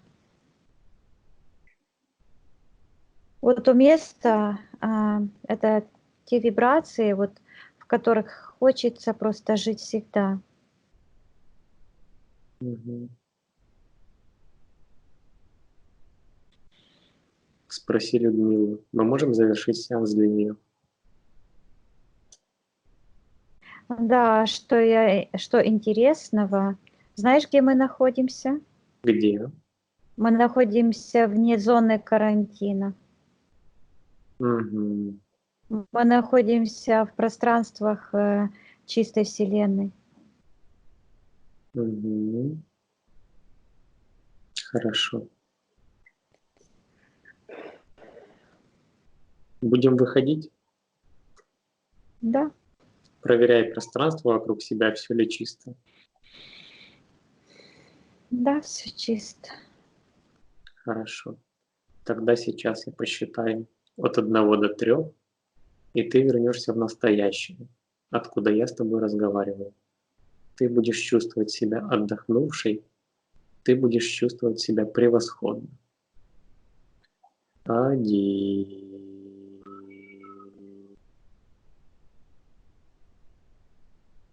2, 3. Открывай глаза.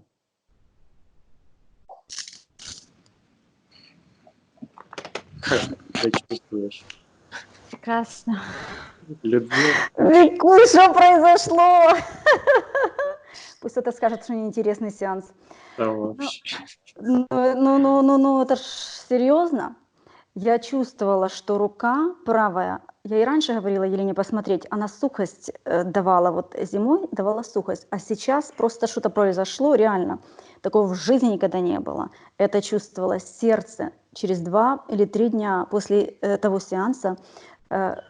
Такая какая-то, я просыпаюсь утром, у меня какая-то тахикардия или что-то такое. В жизни такого никогда не было. То есть вот это запустился вот этот момент. Но ложная ответственность, помнишь, Тарас, я тебе рассказывала историю про ложную ответственность? У меня это чувство ответственности откуда-то, неизвестно откуда.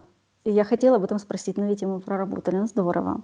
Спасибо, дорогие. Ну это, конечно, слов нет. Я все чувствовала. Вот оттуда, откуда уходила, вот этот пояс, легкость появлялась, в голове процессы были, когда мы были в этом чистилище. Викусь, какая ты говорила мощь. Мощь, я знаю, что я сильная, я знаю, что я смелая, но вот эти блоки, очевидно, держали.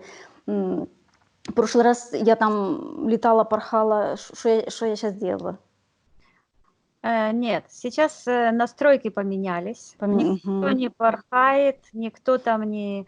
То есть идет естественное очищение. То есть глубина. Естественное очищение и вот никакой сказочности. То есть ушла вот эта сказочность, вот это все, нет этого. Здорово. Вот, то есть все, не вижу я вот этих, ну, потому что я скажу так, что не было чистоты работы из-за мировоззрения кое-кого.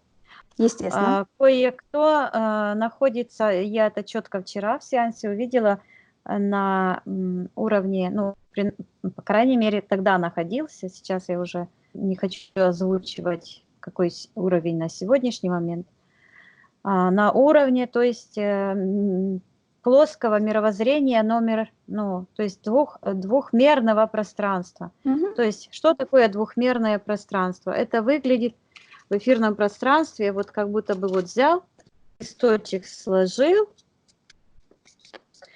вырезал здесь фигурку человека. Вот этот человек в эфирном пространстве считывается, который имеет вот это представление. И он продвигает такие идеи о плоской земле. Да. Я не говорю, что в этом кто-то виноват. Да, это люди, которые на самом деле не хотят, которые сошли с пути прогресса своей души, развития своей души и четко, уверенно идут вниз. То есть каким образом, кто их туда тянет, или это их собственное желание, или это их программа, или это их подключки, их соглашение, это вопрос 10. Но это происходит, потому что Вселенная настолько многомерна, и настолько она прекрасна, что само вот это понятие двухмерного мира, оно, конечно же, скажем, чистого человека приводит просто в бешенство. Почему? Потому что это дикая ложь. Это метод, какой выдумали темные для того, чтобы человека совершенно отсечь от энергии первоисточника, совершенно отсечь его от всех способов спастись. Ну, спать теперь будут они. Поставили такую программу не случайно. Это оружие. Это фактически оружие, направленное на уничтожение души человека. Я чувствовала, я видела эти программы, и то они меняли. Постоянная борьба. Я одни удаляю, другие появляются, перевернутые вазочки, раздвоенные вазочки, любые вазочки. Туда-сюда мы вот так вот кругами ходим. Вот зацикленность это была, однозначно. Постоянно одно заканчивается, другое начинается. Все, до свидания. До побачення. Больше не будет. Больше не будет. Будем работать дальше. Тарас, Викуська, спасибо. Огромнейшее спасибо. Но мы на связи. Я буду рассказывать, как у меня дела, но все должно быть... Можно мне писать. Хорошо, все должно быть исключительно хорошо. Я вот страшный идеалист, я знаю, что я там сильная, но вот это все оно держала. Викусь, а вот это Люба и вот эти вещи колдовские ушли, да, вот это подключка? Ничего не было. Вот Я работала чисто. Я свою работу выполняла на все 100% чисто, и это я вижу после, на повторных сеансах. То есть самое главное, конечно же, мы убрать не смогли, то, что оно прикрывалось, да, а оно тянулось, именно с этим было связано, поэтому на главные вопросы ответы никогда не, Мгм. эти вопросы не были заданы никогда. Почему? Потому что Естественно. это были ниточки, которые вели именно к разгадке Да. и устранению этих причин, самых главных. Почему так случилось, где эти блоки, как оно. Ну, имеем то, что имеем, Мгм. это наш опыт. То Мгм. есть то, что нас не убивает, то делает нас Мгм. сильнее. Ну, она подключилась и бомбила, все закончилось. Теперь Но это не она. Не нужно думать, что это она. Нет, ее это не система, она. да. Она сама пострадавшая, но она сама Мгм. виновата. Мгм. В Мгм. том, да, это ее выбор. Это человек не может никого на самом деле бомбить. Ни у одного человека нет Мгм. такой силы. Это противоестественно, да. Конечно же, что это делали те энергии, к которым она подключилась, которым она поверила. Вот. Мгм. Но это не тема нашего разговора, да. Это Да, как бы естественно. Людмила, Но да, я можем понимаю, опубликовать сеанс? Вопрос. мы можем опубликовать сеанс. Яйцо Просто открыто поставить? закрыть, зайчик, Хорошо. закрыть. И, естественно, там информация людям поможет. Да. А, я просто вот ощущаю, но векусь. Я на 2 уровня сделала, тише. Я стала слышать лучше.